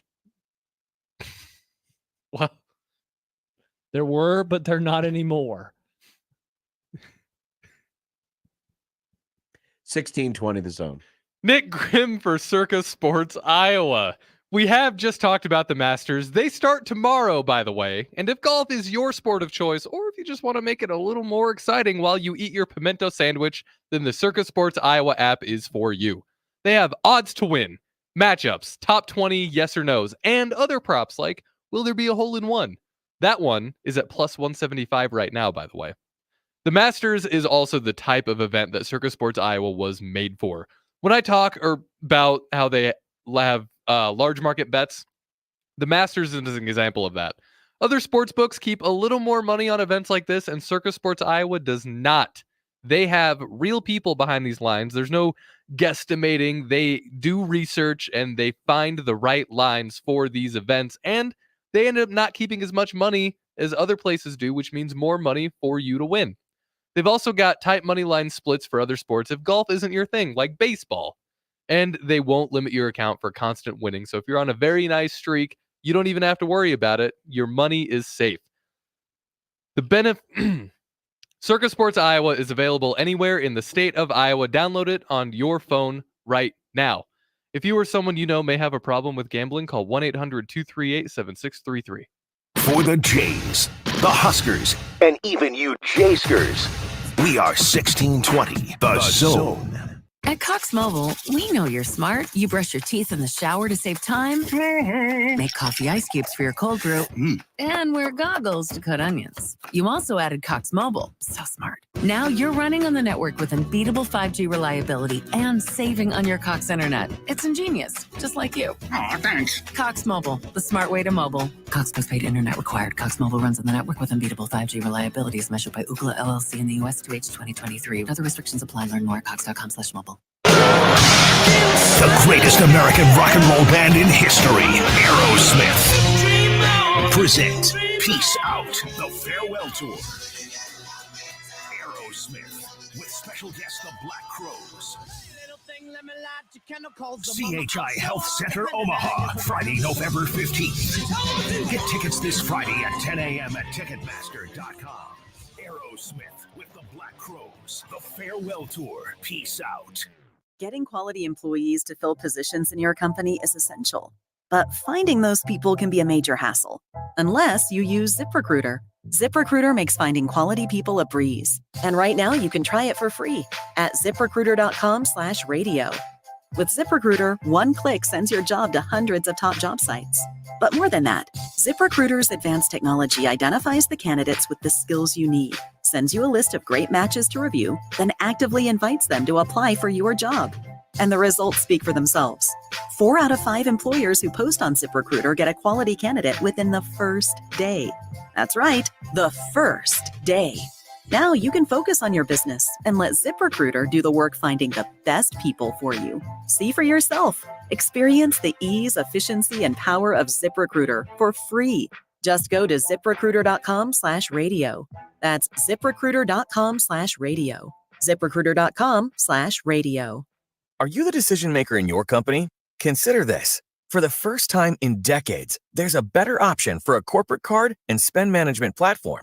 Meet Ramp, the only corporate card and spend management system designed to help you spend less money so you can make more. Most corporate credit cards offer points as incentives, but those points amount to less than their worth in real cash value. Ramp's corporate cards offer you cash back, real money in your pocket. Plus, you control who spends what with each vendor, and Ramp software collects and verifies receipts automatically, which means you'll stop wasteful spending and close your books in hours instead of days. Businesses that use Ramp add up to 5% to their bottom line the first year. If you're a decision maker, adding Ramp could be one of the best decisions you've ever made. And now, get $250 when you join Ramp. Just go to ramp.com/sports. Ramp.com/sports. RAMP.com/sports. Cards issued by Sutton Bank and Celtic Bank, members of FDIC. Terms and conditions apply. Hi, this is Doug Nodgard with Equitable Bank. Great service never goes out of style. When the digital age dawned, many said computers would be able to handle many of the interactions that used to take a person. Boy, were they wrong. How many times have you called your bank and gotten a recording to press 1 or 2? Not at Equitable. Not only does Equitable answer your call in the first ring, it's answered by a human being. That's because Equitable Bank values its customers. Equitable Bank, we take banking personally. Member FDIC. At Union Bank, people don't have your money. Your money has people. First home people, investment people, people who answer the phone and your chats, dream car people, dream retirement people, driving your dream car in your dream retirement people, small business people, credit card people, and all the other people you need. At Union Bank, our people help you do more than you dreamed possible. So stop in and say hello. We can't wait to see you. Union Bank and Trust. Member FDIC. 1620 The Zone's Unsportsmanlike Conduct is brought to you by Union Bank and Trust. Now back to the program. So for the hand-wringing, and it's not everybody, obviously there are those who love the idea of consolidation in college football and power conferences swallowing up other conferences. And so I don't want to make this sound like this is universal, but there are many. On many sides. Myself included. Yeah, same. Who are not happy about this. We like the regionality of college football. We don't want to see one or two conferences swallow everybody else and turn it into NFL light. But there was a question asked in Stuart Mandel's mailbag that spawned an answer that basically said, you know, once the games start and you start seeing some of these new unique matchups, we're going to forget all about this. So I wanted to test that theory just a little bit and just pick a random week in the college football calendar. But I picked one that traditionally is not marked by a rivalry matchup, like first Saturday in October, Texas, Oklahoma, certainly not Thanksgiving week. Yeah. Or the beginning of November when typically it's Alabama and LSU, things like that. So what did you decide on? I picked week 5, which is it's the week of September 22nd through the 28th. Okay. So have you looked at this before right now? I glanced at it this morning. Okay. I have not looked at this, so I will open it up on my computer. So here are the games, and of course there's no kickoff times yet. That joyous time of year doesn't happen until much later. So this is week 5, right? It's week 5. Okay. Of the college football season. Here's what we have to look forward to. Tell me if this excites you. Fired up for football. Now, they have already announced that a couple of games are going to be on Thursday and Friday, including Army and Temple on Thursday. Let's go! And Virginia Tech Miami on Friday. Hell yeah. They hate high school sports. But here are your more notable Saturday games. Okay. Arkansas, Texas A&M. They've already been in the same conference. Don't care. Boring. Georgia, Alabama. That's pretty cool. Now, of course. Thank you, Conference Realignment, for giving us Georgia and Alabama. Yes, they've been separated for so long. Well, really, they have, because they rarely played in the regular season. That's actually true. Yes, thank you. No divisions. Rarely played in the regular season. Tickets as low as $310 for that game. Yeah. Ooh, boy. Oklahoma at Auburn. Okay, that's all now, kidding that's aside. New, and that's a conference game. It's real and it's spectacular. Kentucky, Ole Miss. Mississippi State, Texas. Weird. Cool. Okay. Illinois, Penn State. Minnesota, Michigan. Ohio State, Michigan. Nebraska, Purdue. Ohio State, Michigan State. Yes, thank you. Yeah. I just want to make sure people weren't like, wait. Oregon, UCLA. Oh, thank you, Conference Realignment. Yeah. This is great. Washington, Rutgers. Thank you, Conference Realignment, for that weird-ass game. Wisconsin at USC. All right, now you're cooking. That sounds fun and interesting. Louisville, Notre Dame. Okay. I mean, they've been playing ACC teams for a while. Stanford at Clemson. That is a conference game. That is an ACC. That's famously an ACC match. Stanford at Clemson. That's so weird. BYU at Baylor. Yep, that is now a new conference game in the last couple of years. Iowa State at Houston. Also a new conference game. Cincinnati at Texas Tech. Okay. Arizona at Utah. Oh, thank you, Conference. Thank you, Conference Realignment. Colorado at UCF. Weird. That sounds like a non-conference matchup. That's weird. Don't forget Washington State. They technically don't have a league. Washington State at Boise State. Oh, nice. Who's Oregon State playing this weekend? Are they playing?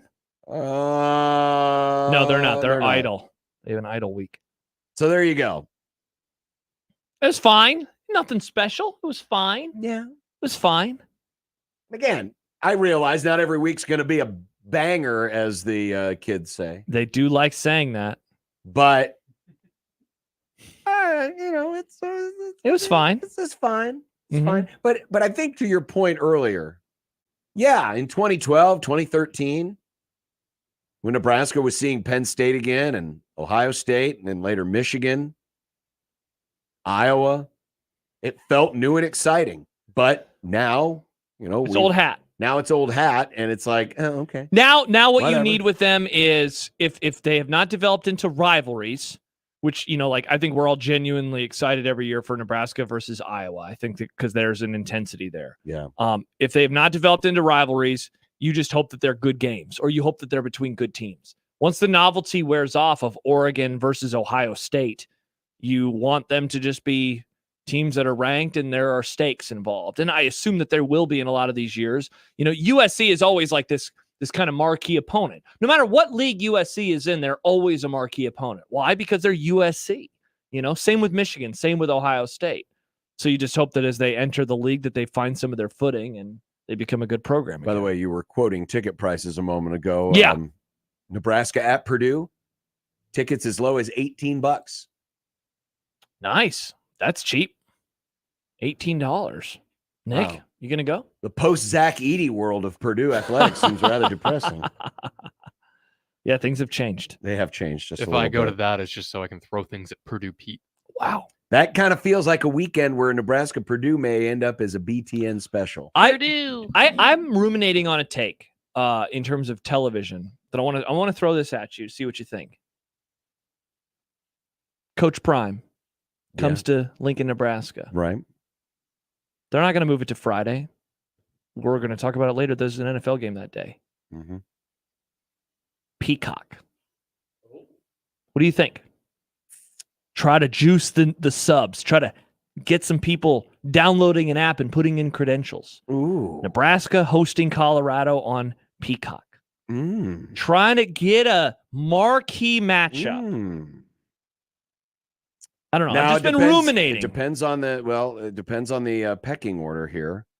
But looking at that, you know what? Let's stick a pin in that. All right. Because later we'll talk a little bit about Prime. Okay. And we'll have to look. And I wish we had more of a definitive how the whole draft process worked. Yeah, me too. The military sends out a bunch of cards. I still think this would Those days are over. I still think this would be For a now. show that they could put on BTN that people would watch. The television draft. Oh, it'd be awesome. Where the network sat in the room and they picked the games each week. Nick, you watch. Now, for the Uber nerds, yes, that would be cool. For most people, it would not. But I bet it gets better ratings than it's a sicko show. whatever the BTN on campus or whatever it's called. Campus Eats. Yeah. You don't like campus eats? Hell no. How are you going to know where to eat on campus? The Sbarro, Josh. Sbarro. Thank you for reminding me, Nick. And Subway, probably. Probably. Canes. Travis. Josh here. Josh out here trying to trigger Jack. I'm doing no such thing. I'm just asking a question. I'm just asking questions. I'm just wondering if Sure. it's something we need to worry about or laugh about. I'm not worried about it. Yeah, I already have Peacock. I'm not worried about it because I have the Peacock. You Plus, know that why? HD is so good. It is so good. It's so and clean. They have wrestling. And they have wrestling, which apparently we talk about on a daily basis now. Well, it'll be What on the hell? Wednesdays, the It'll be Run and weekly. Wrestling Connection. You know, a listener called earlier during Schaefer, Yeah. and he said, if you guys get wrestling and running segments, how come I don't get a Formula One segment? Because you don't like Formula One anymore. I do. You never mention it anymore. Yeah. You used to mention it all the time, and You now all did. you do is mention baseball. That's true. I like baseball. Yes, we know you don't like Formula One I anymore. do like Formula One. You have finally disavowed that god-awful sport and the people that run it. Well, I mean, Problematic. And what's the point in talking about Formula One? The same guy wins See, and that's every why week. I think that's why Nick doesn't talk about it anymore. He doesn't like the television show it's based on. Well, the television show is bad. It's a good entry point, but it's not a good show once you actually know what happens. Yep. He followed the season because they try to edit it to make it more dramatic than it actually was. Formula One is WWF 1986. Hulk Hogan won every match. They try to edit it to make it more dramatic, so it's like, oh wow, oh, and he wins by 800 minutes. God, he might pass somebody. No, they put audio clips from drivers over video from different times of the year, which is weird because Formula One has its own. It's like drama. One Shining Moment. Yeah, Stolen Valor. Stolen Valor. Formula One has its own drama anyway. It just naturally occurs in the sport. You don't have to manufacture it, but Netflix does. Jim says, "How about a cycling segment?" Nah, I have no takes. I have gonna friends who like cycling, but now that I'm of truck, I'm gonna get my bike out again. Of truck, yeah. And then Asian Joe, new segment, wrestling with it. Nick trying to figure out what sport he is most passionate about now. Yeah, he is like a child who gets into things for like months at a time. I can't wait to see what sport he likes next year. It'll be something else entirely. It's a hyper focus thing. Sometimes it's just hyper focus on things. Maybe he'll get into, the Tour de France. There's a Tour de France video game, and I've thought about buying it just to see what it was. Katie says, you guys bullied the F1 out of Nick. We all heard it. Interesting. Did we? Did we do that? No. Oh, okay. I wish. I mean, you used to have a podcast. I did. Yeah, you did. And then I got tired of staying here until 10 p.m. on Friday nights. Wow. What if you just recorded your Formula One get a takes Yeti. off the air Blue Yeti. during like one of these commercial breaks, and then that's your podcast? There you go. 5 minutes. Boom. Done. It's an idea. Just trying to help Nick. And I'm busy during commercials. Oh, that's true. You're busy. Like he's going to be very busy calling Steve Sipple. Nice. See? Who joins us next on 1620 The Zone. Live from the Host Coffee Studio, this is 1620 The Zone. 1620 The Zone. Traffic. From the Pyramid Roofing Time-Saving Traffic Center, no wrecks to avoid this afternoon, but we are getting reports of delays on westbound Dodge going from 680 to 108th. Slow going on eastbound L Street at 192nd. If you're north on 204th Street, delays at Q Street. Same goes if you're west on 370 just before 144th, and a slight delay on eastbound L Street at the JFK. I'm Mike Neville. This time-saving traffic is brought to you by Saul's Jewelry and Loan. What does Saul's loan on? Almost everything, like jewelry, gold chains, bracelets, earrings, wedding rings, and high-end watches, guns, electronics, $10 to $50,000, super fast and easy with no credit check. Saul's loans on almost everything. You're going to feel a puff of air. Jong's Optometry has set their sights on staffing up. Try the next line. Hey, Kim, can you tell our 2 o'clock we're running 15 behind? Sorry, we're a bit backed up today. He needs an optometric technician to keep an eye on it all. Where are the dilation drops? Indeed can help him hire great people fast. I need Indeed. Indeed you do. You can schedule and conduct virtual interviews all from your employer dashboard. Visit Indeed.com/credit and get $75 towards your first sponsored job. Terms and conditions apply. Prescriptions require an online consultation with a healthcare provider who will determine if appropriate. Restrictions apply. See website for details and important safety information. Subscription required. Price varies based on product and subscription plan. Hey guys, did you know there's a generic form of Viagra that works just the same but is 95% cheaper? And you can get it online at hims.com/radio.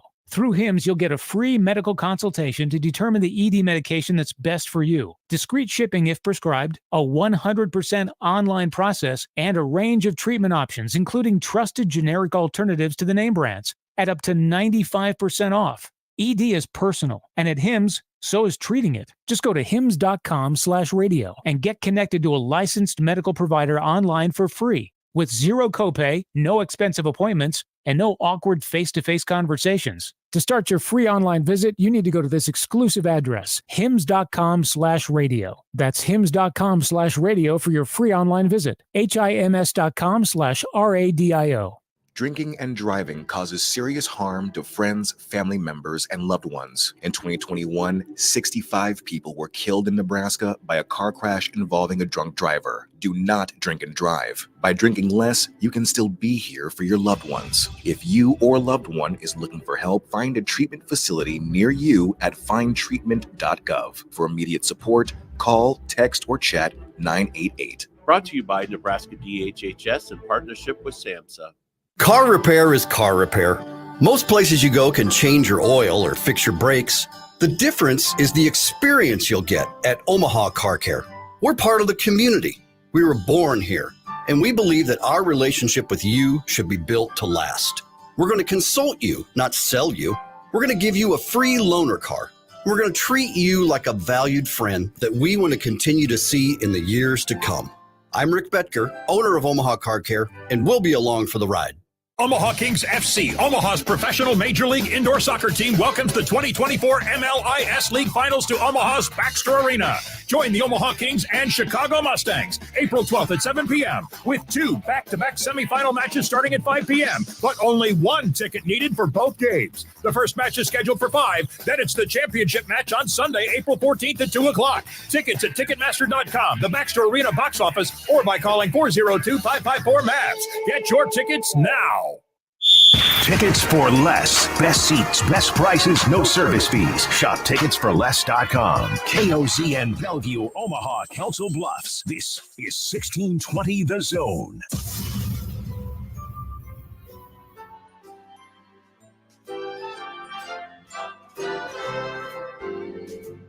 Sipple the snowflake is one old triggered soul with reading glasses sitting on his nose and takes that really blow. Sipple the snowflake deserves a mouthpiece to the face. He says LeBron's the GOAT and Steph will choke. Then he runs to his safe space. Hey, we gotta be careful here. He tells us when we speak. But when 10 games air in a day, he thinks that's too many. Oh! Sipple the snowflake says words like mature. He's a blogger now and an honor too, and also really old. I forget. Did this used to be one of Sip's regular days? It was. Remember, because Wednesdays were bad for him, so then we moved him to Tuesdays. There's been changed so many times. What was Sipple's original Monday? And it was always locked in. It was always locked in. It was a great day. It was the perfect day. At what time? I don't know, like 4 o'clock probably. I don't remember. Yeah. Hi, Sip. What's wrong with moving around a little bit? Nothing. I hate at all. moving. You don't like you enjoy moving, packing up, putting stuff in boxes? Well, that's not exactly what we're doing. I feel like this is where I should apologize. What was I doing yet? I don't know. The day got stacked up. Well, you were probably... He got to go to that 25-minute practice where Daniel Kalen became the greatest quarterback of all time. Well, yeah, that's what I was going to say. He got stopped at the train crossing where the Daniel Kalen train was rolling through. Couldn't get there. Yeah, I don't know. Some of it is just, you guys have a feel for the way I am, and it's sort of all over the map, and that's what you're going to get sometimes. Oh, it's okay. We like jerking your chain. Okay. Don't get your head out of the gutter, you absolute sicko. That was not. I had nothing like that in my mind. Oh. I thought it was. I did think it was odd. All right. Well, I guess I'll get my head out of the gutter then. Yeah. Probably a good idea. Speaking of quarterbacks, we all recall that last year Nebraska had a quarterback who started most of their games by the name of Heinrich Harburg. And when they paraded the quarterbacks in front of the media last week, he was the first of the 3 to speak. Yes. Now, many people are not expecting to see him be the first guy rolled out there when it's time to go under center or behind center in game 1 in the fall. Are you going to be curious to see how Matt Rule and Glenn Watson and Scott Satterfield or Glenn Watson. Wow. Yes. Blast from the past. They're bringing back Glenn Watson from the basketball team. Glenn Thomas are going to handle Heinrich Harburg because there's a popular theory that they may move him back to tight end. Yeah. I mean, that's one option. I think Heinrich, I would like to think Heinrich, for the good of the team, would stick at quarterback because you need 3 scholarship quarterbacks. There's also the possibility, and you know, this gets raised, I saw, for instance, on our message board and other stuff. You wonder if they might bring in another quarterback out of the portal in the springtime, later this spring. I don't know. I mean, I would like to think it would just play out. Heinrich keeps battling. And I think the battle's for number 2. And what if he's the second string quarterback? He'll probably play, right? You often get down to the third string. I would like to think it's static, static throughout the rest of the spring, static, into the summer months, June and July, and then to start camp, you have those three guys continuing to push. Sip, what we began by kind of joking about Kalen. What do you make of the discourse, the conversation that's come out about him over the last 24 hours? I don't know exactly where it's come from. I mean, we just got to snip it, right? I don't know how. There's probably somebody that said how many plays the media saw. Not all the media saw the same amount of plays. Not all the media saw it at the same angle. It was kind of hard, really, even to see a lot of it, because of It's not like Sipple standing next to Matt Rule. I can barely see what's going on sometimes. So I didn't make a lot of it. But I know that just from talking to people, that Kalen he's done nicely. He's had a nice early camp or mid camp. I guess we're in mid camp now, pretty close to mid camp. He's done well. I mean, as I said at the outset here, I think the battle's for number 2, and I think he can win that battle. Now, he wouldn't say that, and nor would Heinrich Harburg. I would expect him to bristle when I say something like that. That's just a media guy talking on a radio show. But I think from what I saw yesterday, he does look good. He has a presence for sure. He's got good size.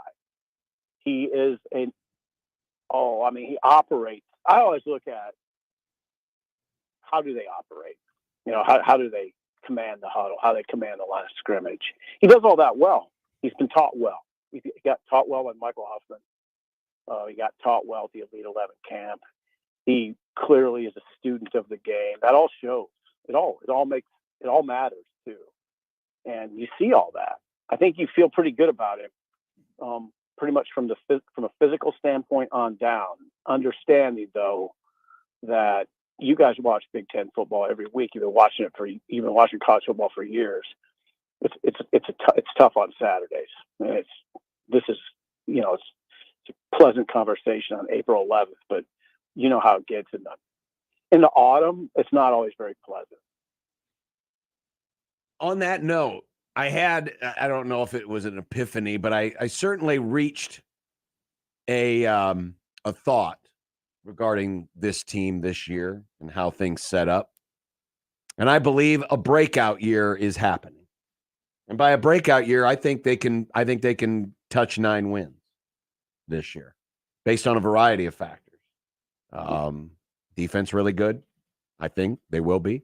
They're going to have a better situation at quarterback. I think they've got a better plan now on offense. They brought Glenn Thomas over, and certainly is going to be a different collaboration, which I think is going to help. I still think Matt Rule's plan is very sound, and I think the schedule sets up very well. Mm-hmm. Do you think it needs to happen this year? Because we talk about this a lot. It always seems like it's year two. If a coach is really going to hit it, it seems to always happen in that second year. Do you think a breakout year needs to happen this year?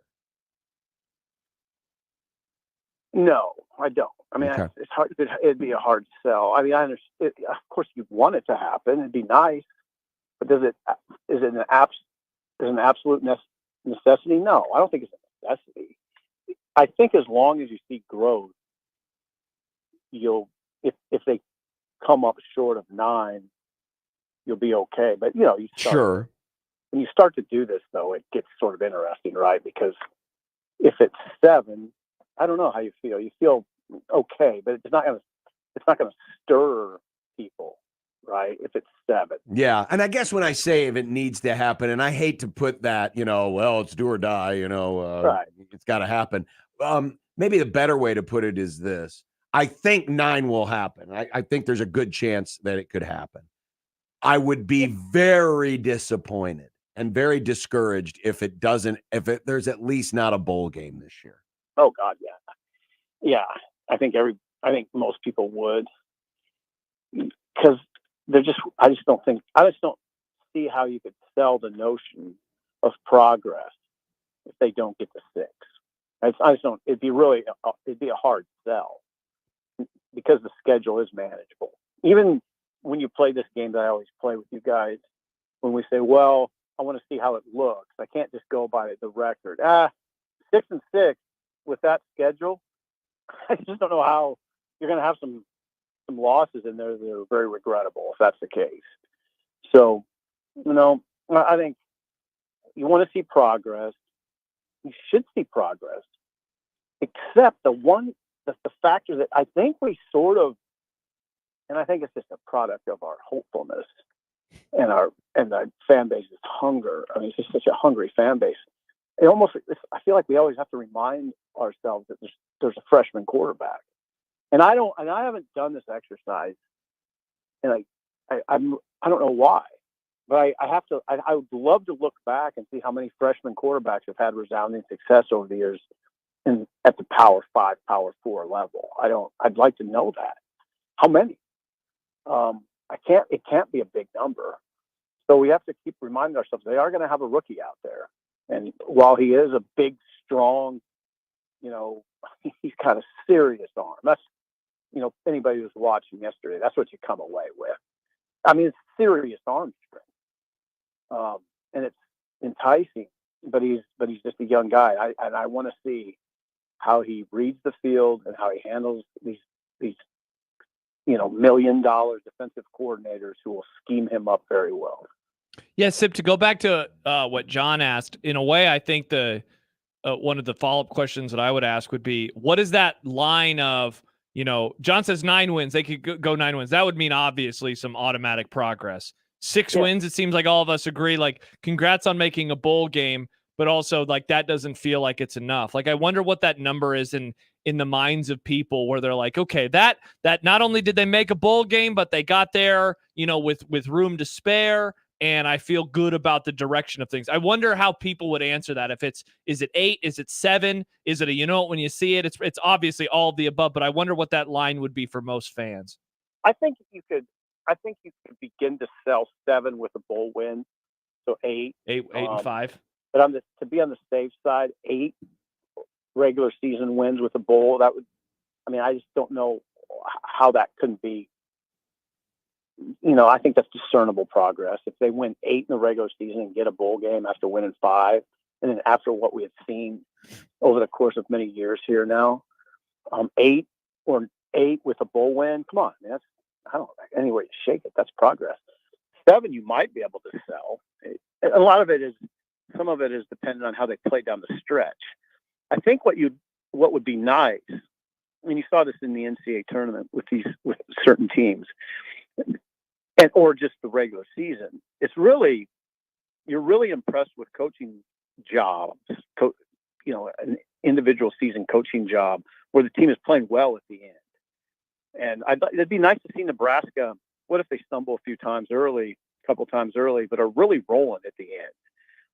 That would to me would say progress for myriad reasons. The program's stuck together. Usually if you're rolling late, it's a very good commentary on your conditioning program. It's a very good commentary on the state of mind in the program. Everybody's hung together. So that's, if it's a 7 win, but they close hard, that's a more apt to say progress.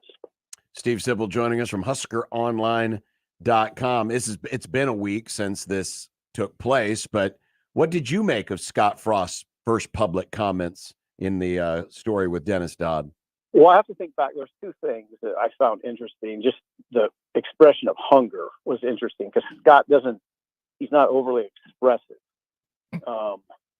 And just for him to say, I'm dying, I think that the quote was, I'm dying to get back in. That's strong. I mean, that's a memorable quote. I'm dying to get back in. He kind of made himself vulnerable, put himself out there a little bit, which, that's striking. And then I thought it was semi-striking that he said he would do the coordinator thing and maybe even go in the NFL. I mean, that was sort of informative to me anyway. That really surprised me that he mentioned the NFL. Yeah, a little bit. I mean, Really? He's been of that world, and he knows a lot of people in that world. Well, I know he knows a few. I don't know a lot. I don't think Scott's. I mean, I can say this about Scott because I'm not this way either. He's not. I don't think he networks a lot. He's not that type. I know guys who are. I know guys who aren't, and I'd say Scott's not. But I think he does have some connections in the NFL. I thought it was. I was fascinated by the article. I think there's parameters. It was clear that he wouldn't discuss Nebraska, and I'm sure that was agreed to. And I've been in those situations. To get that interview, you'd have to agree to it. And at that point, you say, well, I want this interview and I want to get what I can. So, yeah, you just agreed to do it. I think that was good. Dennis wrote a good article. And I thought it was informative.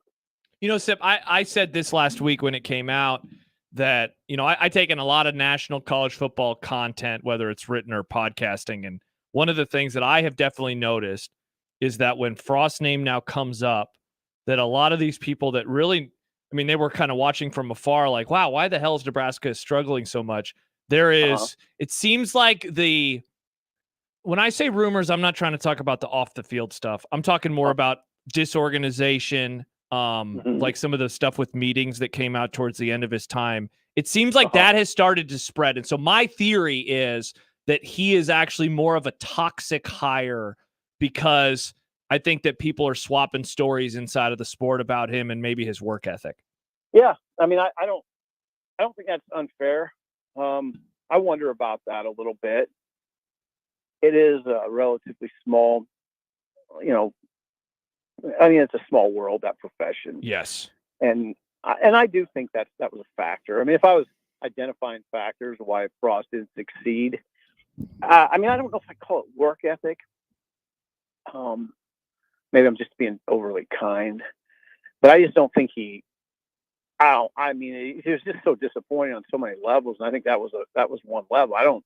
He just didn't seem equal to the task. And, there's a lot of factors in that. COVID was a factor. His dad's death was a factor.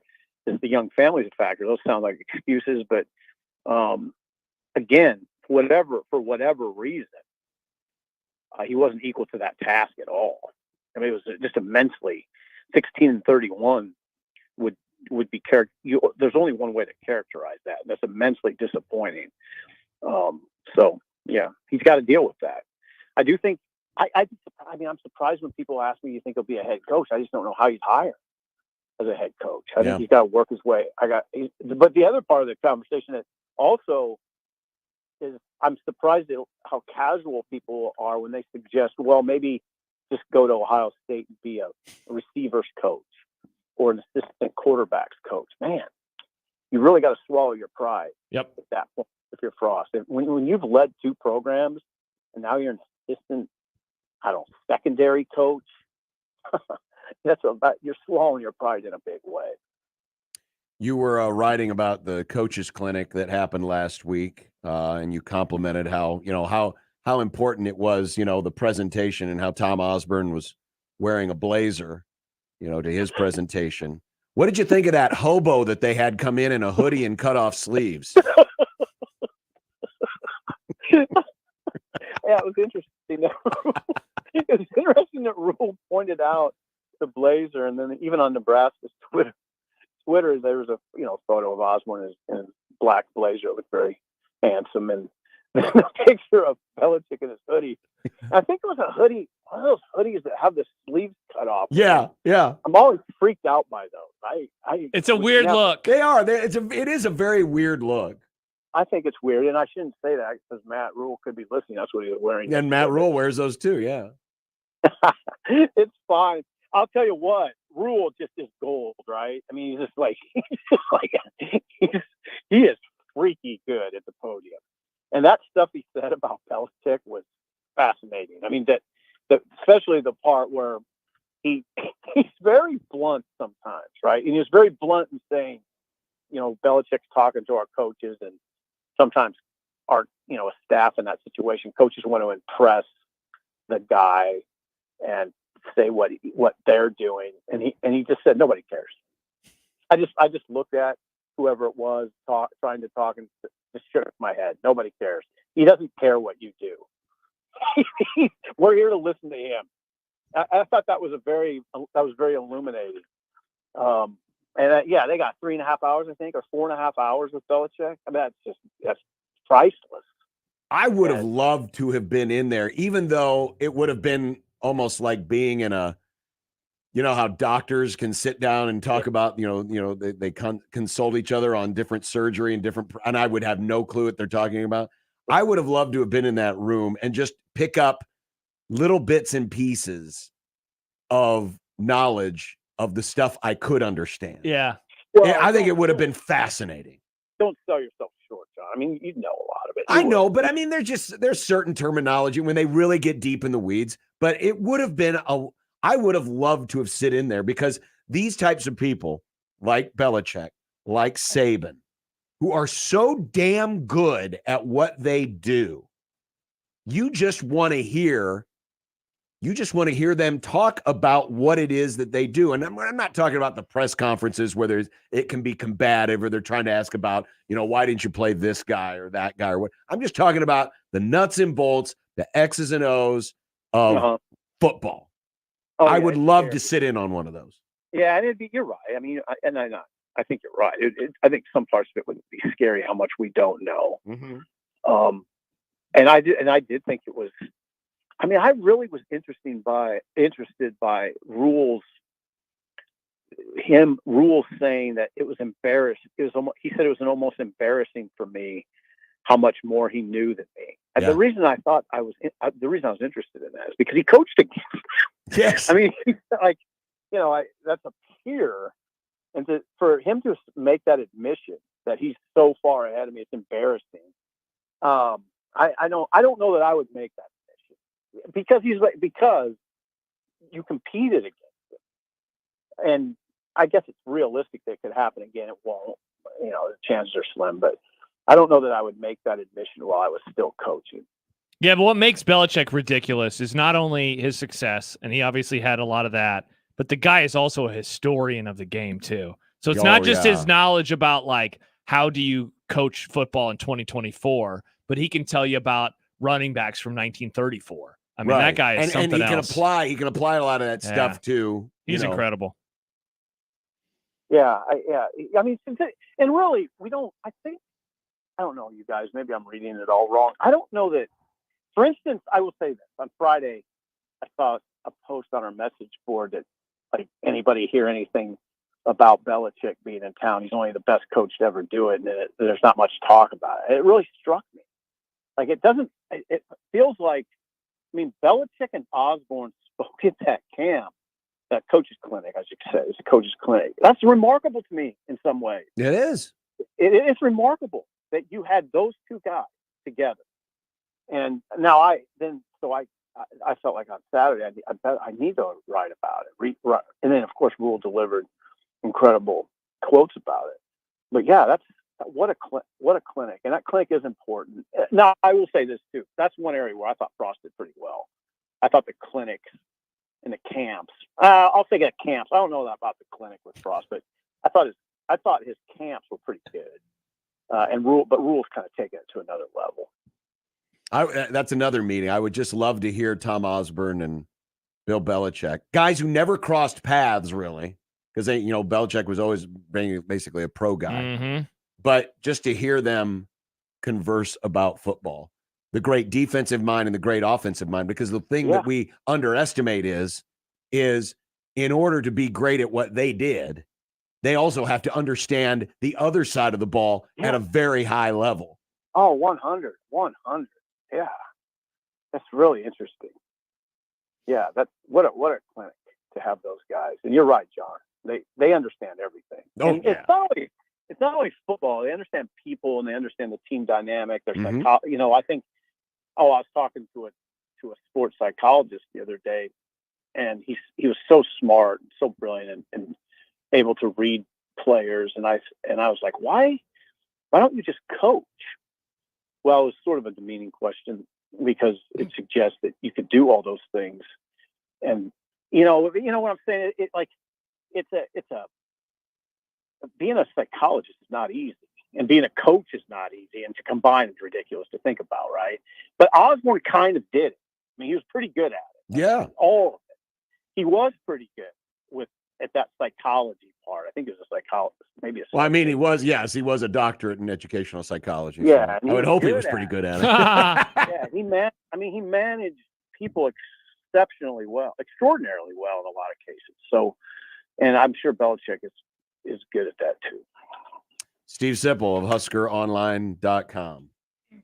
All right, Sip, have a great rest of your week. And, it's 4:17. It's a little past your dinner time. But... Wow. You're the same age. You're both 100. The tummy is rumbling. That was good, Joe. I don't know. I don't know what to say to you guys sometimes, but that was a good one. Understandable. He's sitting in his truck right now outside the Golden Corral. Oh, I was going to say outside of the Golden Arches. I'm sitting outside Easy Go. You're at the Easy Go? Yeah, I am. I got to stop and get some Gatorade. You're never home. You are never home. No, I'm not very often. You're like George Clooney's character in Up in the Air. Instead of flying everywhere, you just drive everywhere. What a movie. I like that movie. Never saw it. I stumbled upon it at the end of 2023 on HBO. I watched like an hour of it again. I was like, this is a good movie. Absolutely gorgeous leading lady in there. Oh, man, I can't remember her name. She was also in The Departed. I like her. Yeah. Not Anna Kendrick. Vera Farmiga? Yeah. Vera Farmiga? Yeah. Yeah. She was the lead in The Departed. That Leonardo That was DiCaprio. Vera at her best. That was Vera. She's very good in that movie. Very good in that movie. You've never seen it? No. We should do it for the movie club if that's streaming anywhere. That's a good one, John. It's You'd a like that legit movie. Yeah. He lives in Omaha. His character lives in Omaha, but he's never home in Omaha. But Omaha shows up for like 5 seconds. It's on HBO. Maybe we do that. All right. Sip, thank you. Bye, Sip. Bye, guys. Take care. I did not expect a movie recommendation to come out of the From Steve Sipple. Yeah. Who knew? While he's sitting in the parking lot of an Easy Go. Got some numbers on freshman quarterbacks from Jed that we can get to. Sip asked that question essentially like, what happens with freshman quarterbacks? Do they win? So we can have those. Okay. And also I asked that Peacock question. Yes, because I do want to get to what Dion said. And that can lead right into the conversation there. So we've got that dumb debate still to come. Yes, we are asking the question. We're looking at it from a different perspective. We all remember the games where Nebraska got screwed by the officials. But what about the other way around? Someone asked today in Dumb Debates, what is the Mount Rushmore of great breaks that Nebraska got from the officials? Yes. And there's a couple out there, but, sometimes our brain doesn't allow us to think that way. But if you've got a few, send them to us in the J-Tech Construction Zone Twitter page or tweet at the 42 Degrees the Source hotline or email the Equitable Bank inbox. John at 1620thezone.com or Josh at 1620thezone.com. You get a lot of junk in your inbox. This one, not junk at all. 1620 the email. Exclusive content, contests, other stuff probably. Subscribe today at 1620thezone.com. Your Omaha area forecast from the Godfather's Pizza Weather Center and KETV News Watch 7 on 1620 The Zone. Another mild day ahead for Wednesday. Expect partly sunny skies for the majority of the day. Southwest winds will shift more northwesterly in the afternoon. Not too breezy with gusts 15 to 20 miles per hour possible. Can't rule out a stray sprinkle after 4 p.m., but most will stay dry. Highs in the low 70s. I'm meteorologist Sean Everson from KETV News Watch 7. 1620 The Zone's Unsportsmanlike Conduct, brought to you by a great friend of the program, Union Bank and Trust. 1620 The Zone. Traffic. From the Pyramid Roofing Time-Saving Traffic Center, currently no wrecks to avoid this afternoon. We are getting reports, though, of delays on L Street. If you're headed east, delays on L Street go from 102nd to 90th. If you're west, delays from 72nd to 90th on L Street. And then a little bit of a delay on eastbound Industrial Road at 149th. If you're north on 204th, delays at Q Street.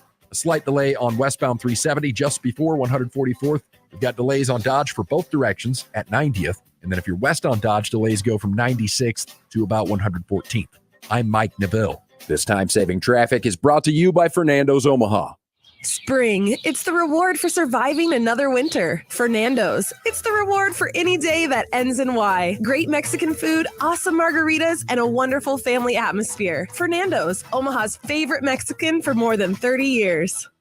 Get ready for warm weather driving with April tire deals at Jensen. Save up to $200 on new sets of Goodyear, Cooper, General, Continental, Maxxis, and Kelly tires. Check out Jensen's Money Saver April tire deals at jensentireandauto.com today. The following is a test of the KOZN emergency system equipment.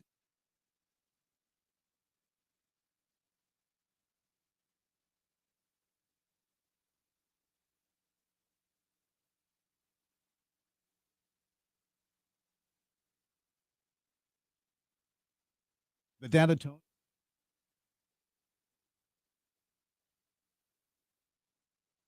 Equipment. The station serves the Nebraska Operational Area Number 1. There's no better thing than to help others in their time of need. John Bishop here to invite you to be an organ and tissue donor at goodguysavelives.com.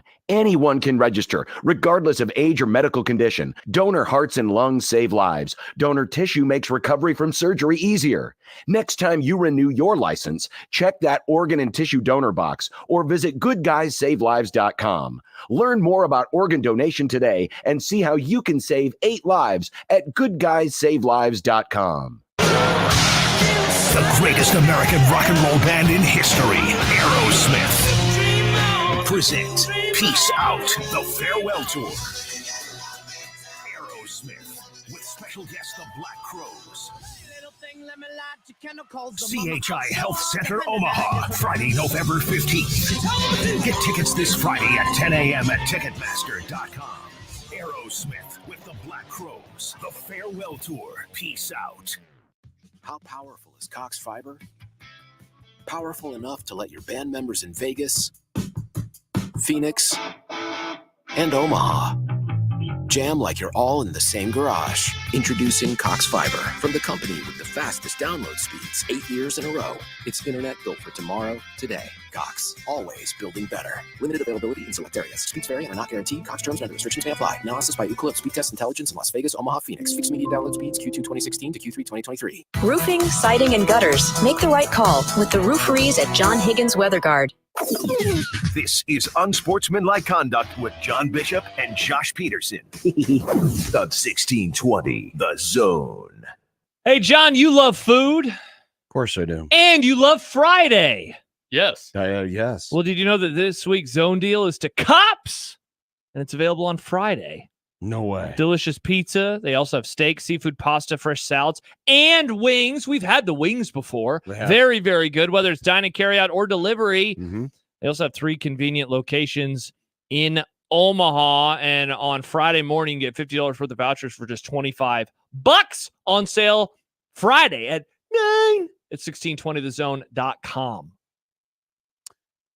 Dion Sanders, Coach Prime, is what he likes to be called. Mm-hmm.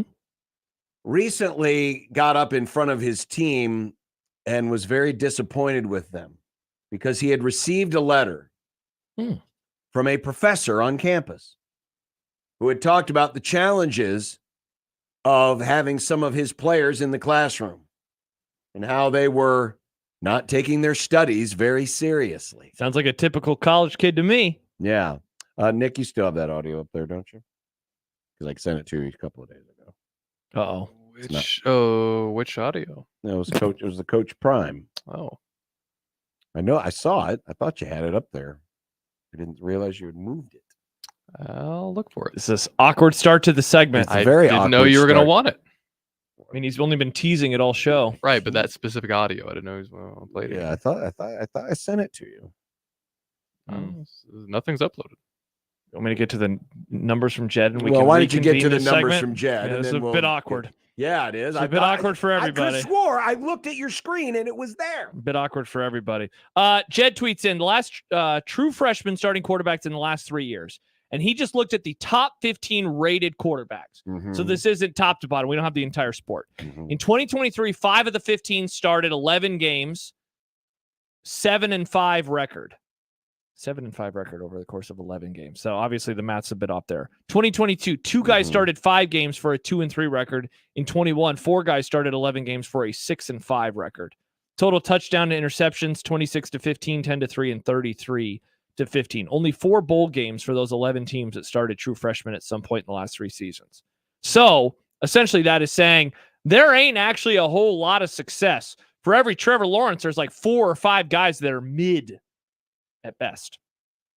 Well, that's not surprising. By the way, Nick, look up Dion. I think I labeled it Dion, which no one ever calls it. Yeah, we call him Coach Prime. That's not surprising. No, and as we keep talking about, it's going to come down to the talent level around him. Obviously, we think the defense is going to be pretty good, but can the offense also be good? We'll save that for the next segment, Nick, so we don't get too far behind.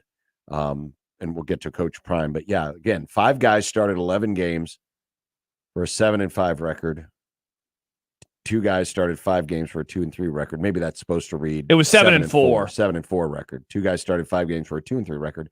2021, 4 guys started 11 games for a 6-5 record. See, those are lesser numbers than I would have expected. I would have too. I mean, I guess it shouldn't be that huge of a surprise, mainly because we're in this COVID era where there's all this extra eligibility, but that true freshmen are only starting a combined 11 games last year combined. Trevor Lawrence started almost that many his first year of college. Right. You know? Well, and it might be too that based on where those players went, the thing that's unique about Dylan Raiola is he went to a school that is not a top 5, top 10 recruiter. Correct.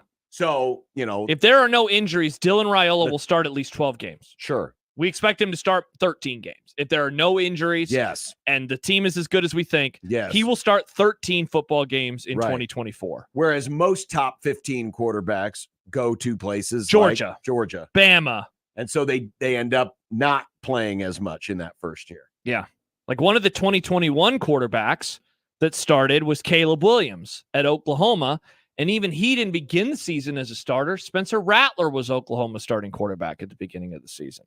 So interesting. I'm not surprised. Like in the end, when we talk about quarterback improvement, I think that we collectively are being healthy in our expectation with Dylan's level of play and what it will mean. Mainly because we're comparing him to last year. Mm-hmm. We are not comparing him to the almighty. We are just saying, I think he'll be better than last year. Yes. Which, God, if he's not, then there's a bigger problem. Well, exactly. Right? Like that would be horrific if he was somehow offense worse. to Heinrich Harburg and what that offense had as far as challenges, but yes. Yeah.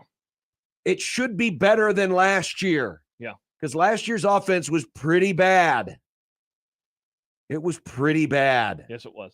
So this should be better. And with other things being what they are, the defense, another year under the belt, more experience. It should be better. That doesn't mean it has to be, excellent, great, but it will be better. Yeah. At least you hope it is. Yeah. All right. We've got the Dion audio queued up. Hell yeah. And you'll hear what he had to say, and I'll wonder if he didn't bring this on himself. Plus, Josh asked a question regarding those of you who just callously dropped your Peacock subscription. Oh, but isn't wrestling on there, though? Wrestling is on there. Yeah, so maybe those people should like it because it has their favorite sport, wrestling. Yes, they should. They should. By the way, a question from Jordan, who just asked, how good were the teams that those freshmen started? Last year, Tennessee, UCLA, Arizona State, Kansas State, and Oklahoma. So a lot of solid programs. Mm-hmm. Solid.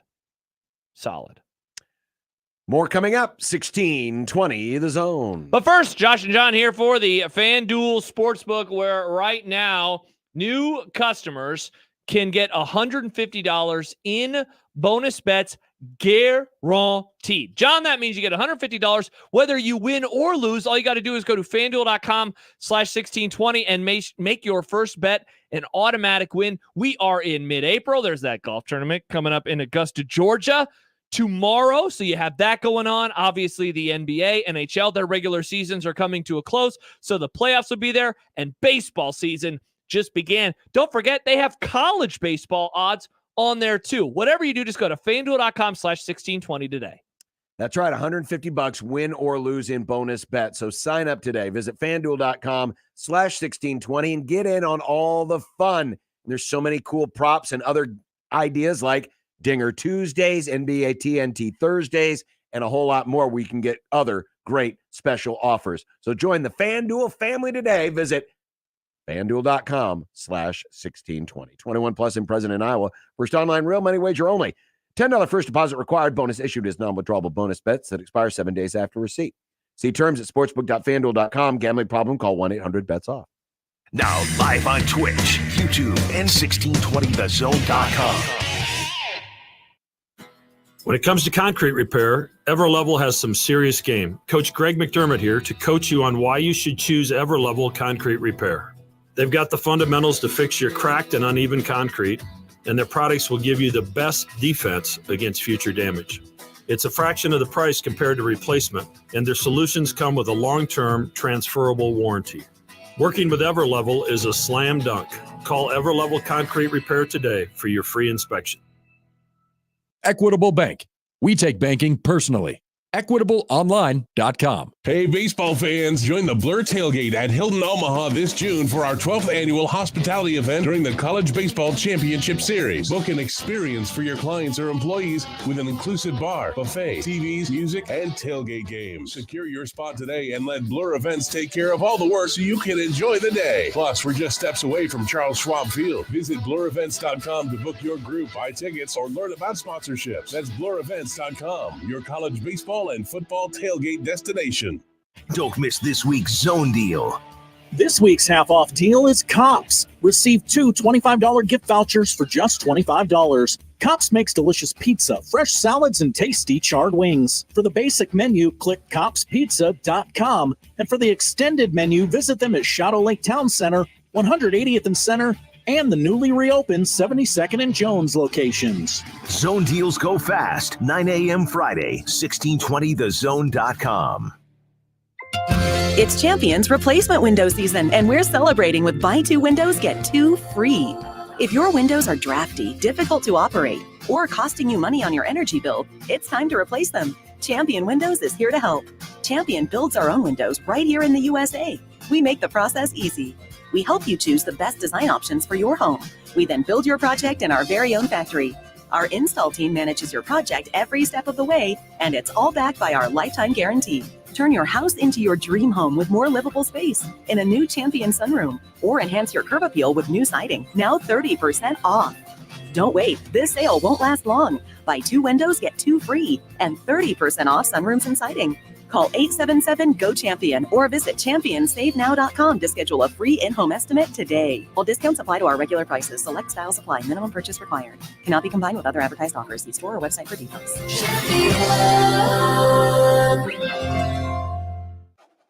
The temperature's warm and Maverick baseball is hot. The Omaha Mavericks have won their last 2 conference series and lead the Summit League in conference wins. This weekend, Maverick baseball takes on conference rival South Dakota State as they make a run at a conference championship. Friday night is $4 Fridays with soft drinks, beer, popcorn, hot dogs, and brats, all $4. Get your tickets for all 3 games by calling 402-554-MAVS or by going to omavs.com/tigs. A team succeeds when they work together. Banking's no different. At UBT, we're in your corner for every financial move you want to make. Your money's backed by a roster of experts who put in the work to know you and your community. So whether you're opening a savings account, buying a home, or planning your future, you always know who to turn to. Working together toward your financial goals. That's a win in our playbook. Union Bank and Trust. Equal housing lender, member FDIC. 1620 The Zone's Unsportsmanlike Conduct is brought to you by Union Bank and Trust. Now back to the program. So I was mentioning that in a recent team meeting, Dion Sanders got in front of his team and was very frustrated with them because a professor had sent him a letter that read in part, "This semester has been extremely challenging for me as a professor. I've never felt so disrespected in my 10 years of teaching. Students do not follow even minimally, and it slows down my class so much." They make it clear that they don't want to be here. They have very little personal responsibility, making me responsible for their grades. Okay. So Sanders got up in front of the team and he kind of went on blast. And this was all part of, wouldn't you know it, a video that was shot and shared on social media. So after the scene in front of the team, they then went behind the scenes where Coach Prime then started to basically preach to his fellow coaches about the importance of education. I wanted you to hear a little bit about what he had to say. I'm a little frustrated. I'm a little angry right now because we, in this new collective and NIL state of mind, we got youngsters that's all in on one side of the game. 90% or 95% of your roster ain't going pro.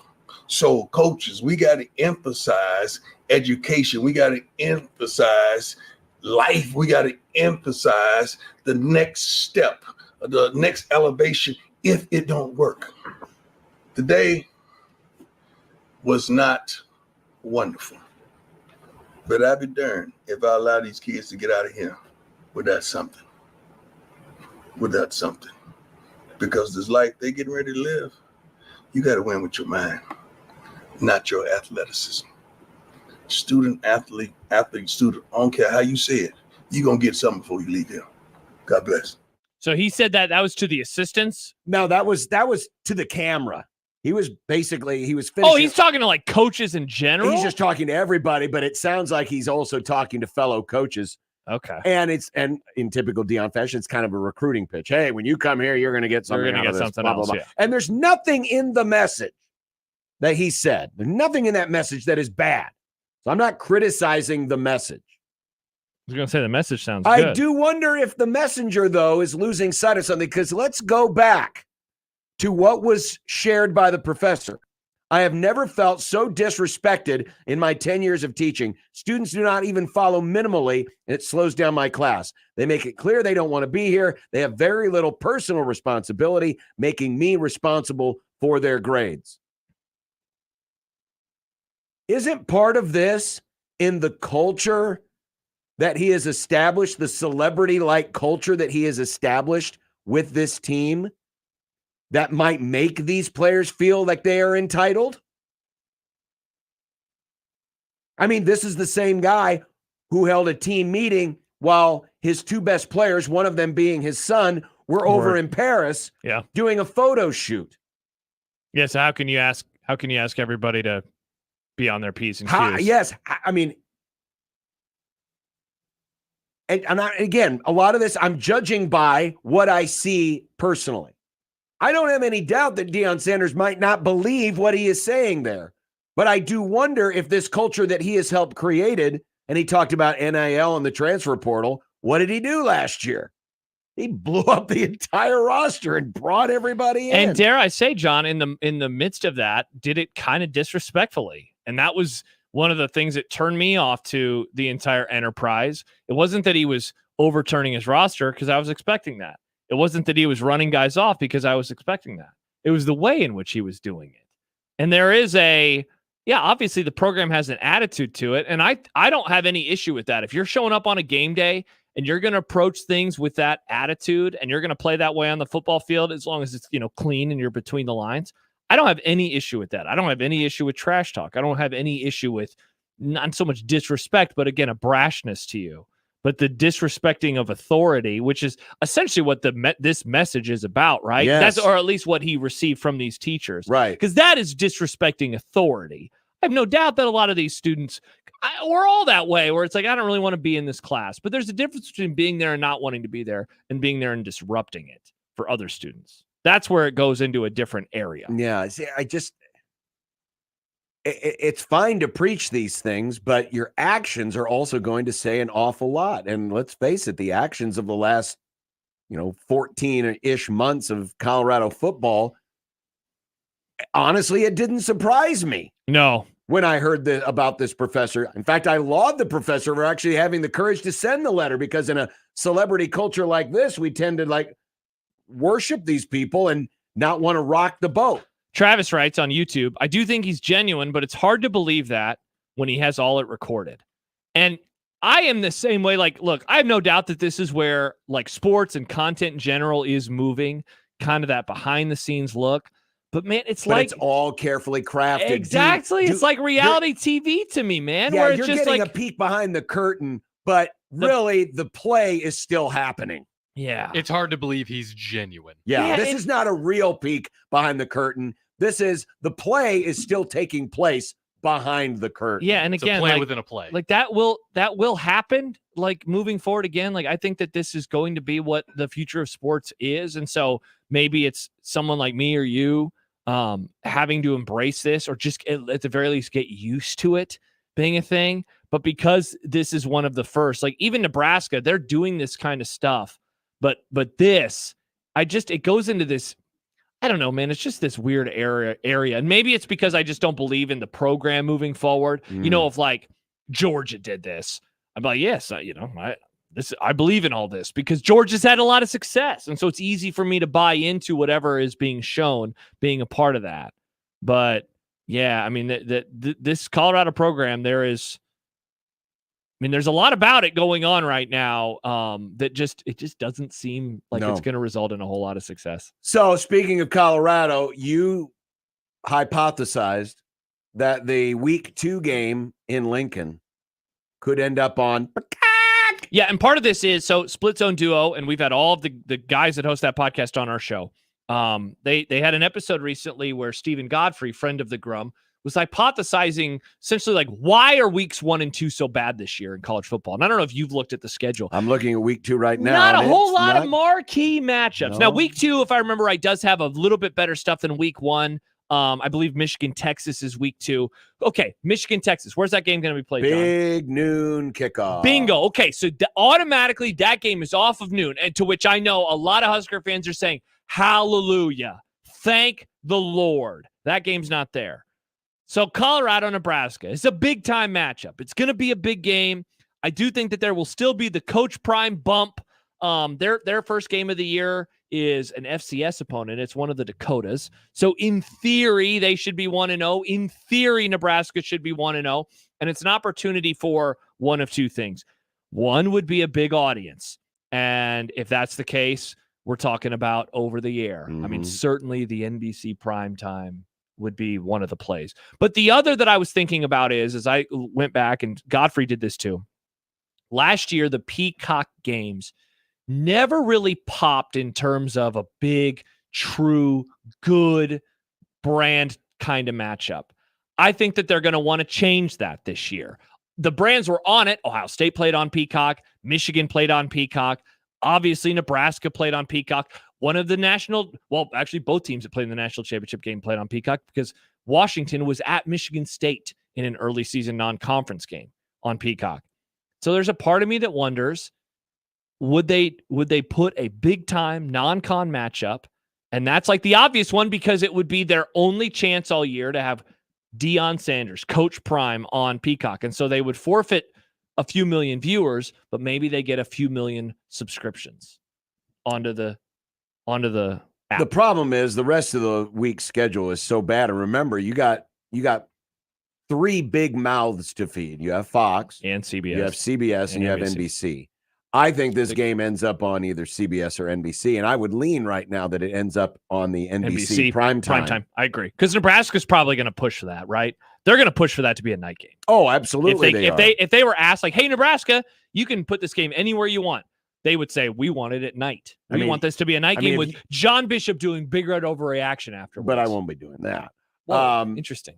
Yeah, because the rest of it, I mean, honestly, there's only 2 good Big Ten games. So Michigan, and the other one is Kansas at Illinois.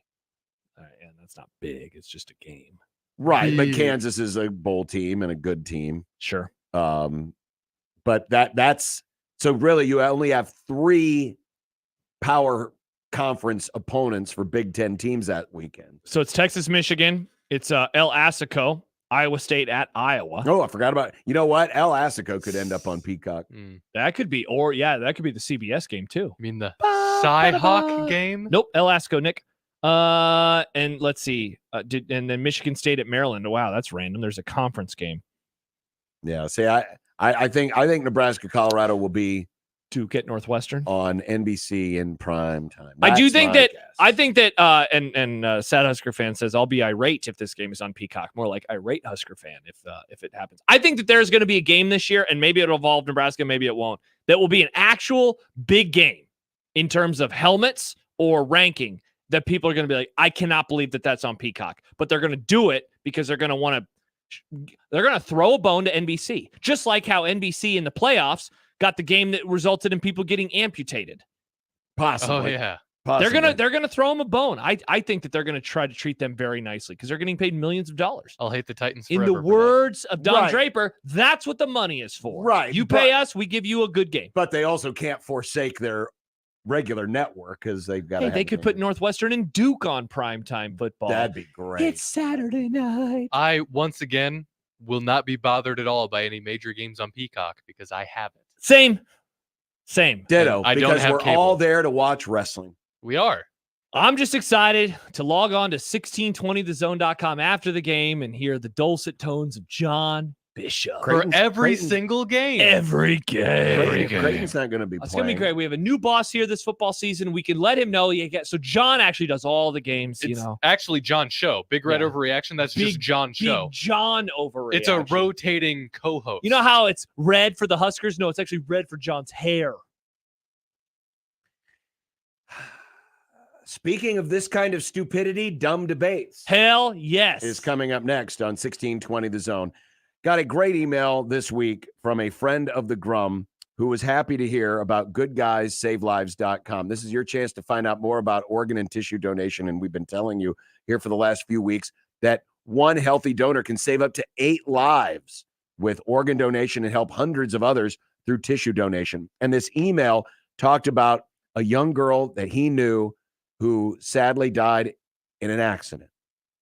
But she had already registered to be an organ and tissue donor. And as my friend writes, 52 individuals gained from her donation, both organs and tissues. People's lives were saved because of one selfless act, and many others were impacted positively, whether it be skin grafts, bone grafts, corneas, tendons, whatever the case may be. And it's free to your family, does not cost you or your family a dime to be a donor. Also, traditional funeral practices can still be followed after many donations. So be an organ and tissue donor today. Next time you sign up for your driving, hunting, or fishing license, check that box or visit goodguysavelives.com. Save up to 8 lives at goodguysavelives.com. Live from the Host Coffee Studio, this is 1620 The Zone. 1620 The Zone. Traffic.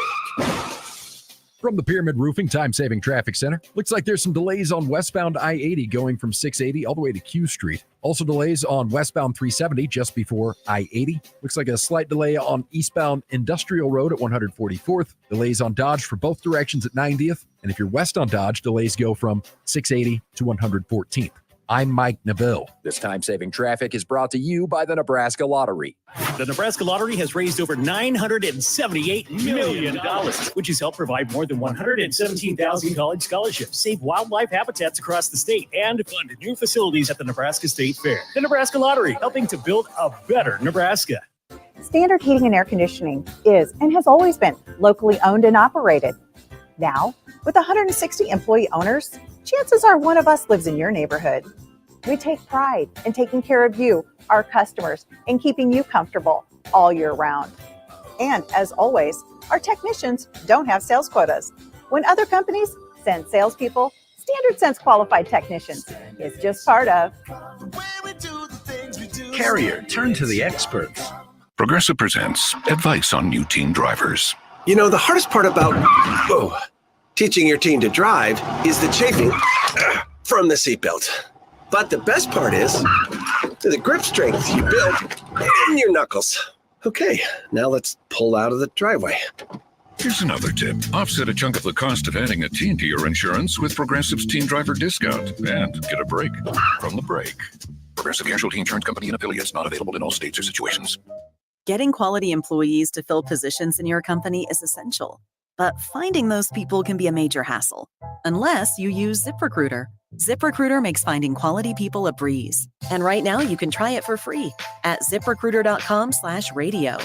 With ZipRecruiter, one click sends your job to hundreds of top job sites. But more than that, ZipRecruiter's advanced technology identifies the candidates with the skills you need, sends you a list of great matches to review, then actively invites them to apply for your job. And the results speak for themselves. 4 out of 5 employers who post on ZipRecruiter get a quality candidate within the first day. That's right, the first day. Now you can focus on your business and let ZipRecruiter do the work finding the best people for you. See for yourself. Experience the ease, efficiency, and power of ZipRecruiter for free. Just go to ZipRecruiter.com/radio. That's ZipRecruiter.com/radio. ZipRecruiter.com/radio. Now your ideas don't have to wait. Now they have everything they need to come to life. Dell Technologies and Intel are creating technology that loves ideas, loves expanding your business, evolving your passions. We push what technology can do, so great ideas can happen right now. Find out how to bring your ideas to life at Dell.com. Welcome to Now. Tickets for less. Best seats, best prices, no service fees. Shop ticketsforless.com. KOZN Bellevue, Omaha, Council Bluffs. This is 1620 The Zone. Throw. It would be nice to have a blow throw. It would be nice to have a blow throw. It would be nice to have a blow throw. It would be nice to have a blow throw. It would be nice to have a blow throw. It would be nice to have a blow throw. It would be nice to have a blow throw from your mom.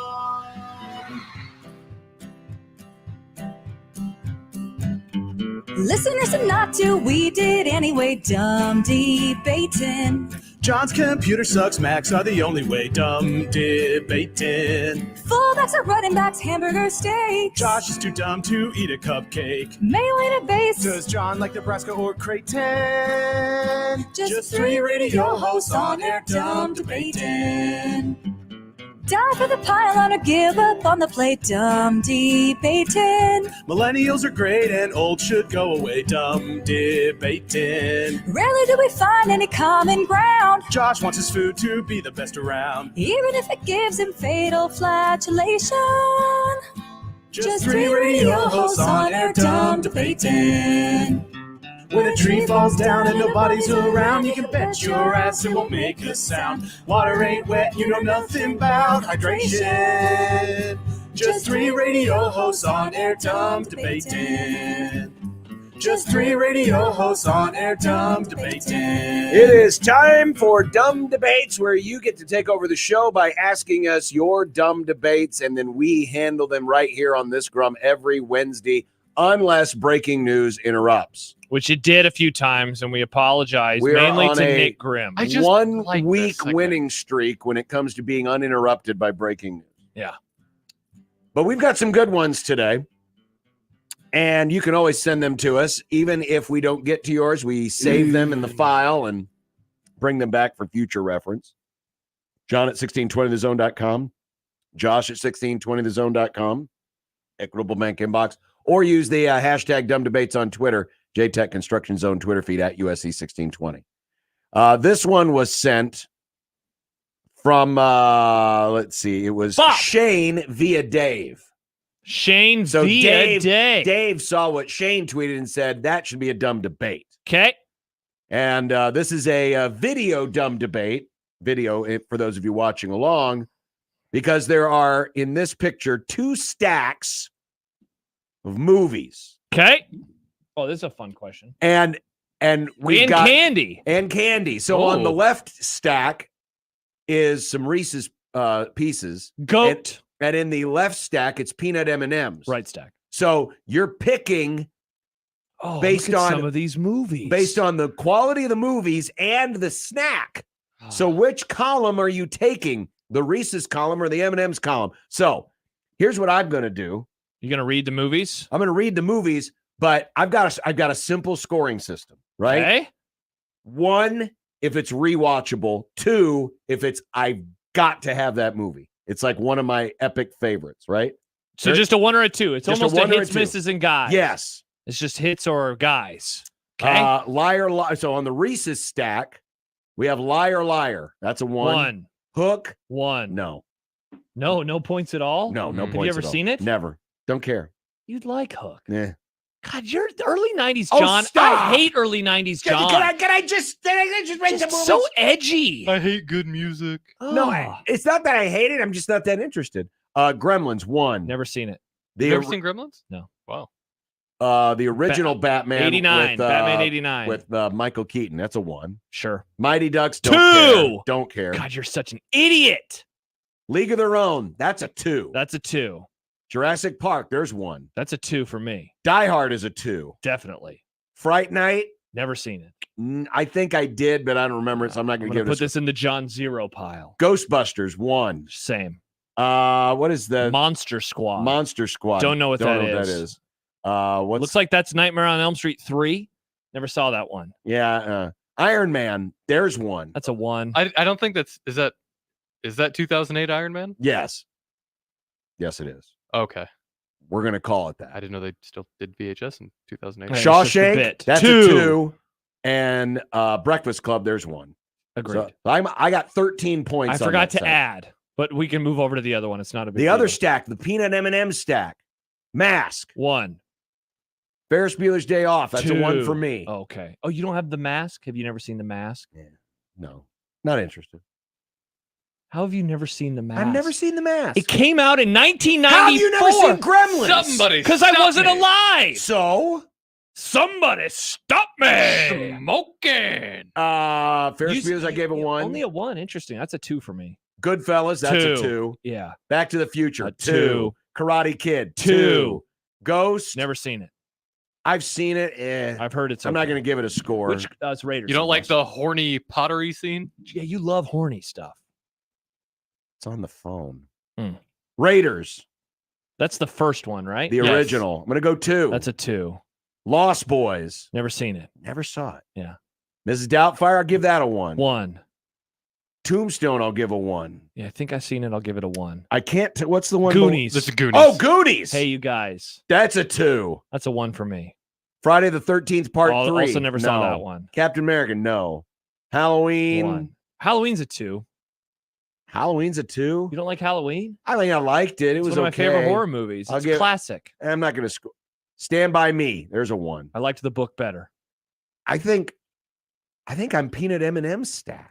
I am too, which is weird. Because there's I mean, you got My favorite Goodfellas, movie is- Back to the Future, Karate I Kid, know. Raiders. I mean, those Their are all top huge. 3. I hate picking against the Shawshank stack. Yeah, my initial thought, because I like Reese's Pieces more, and it has Shawshank, which is my favorite movie. So among my favorite candies and my favorite movie.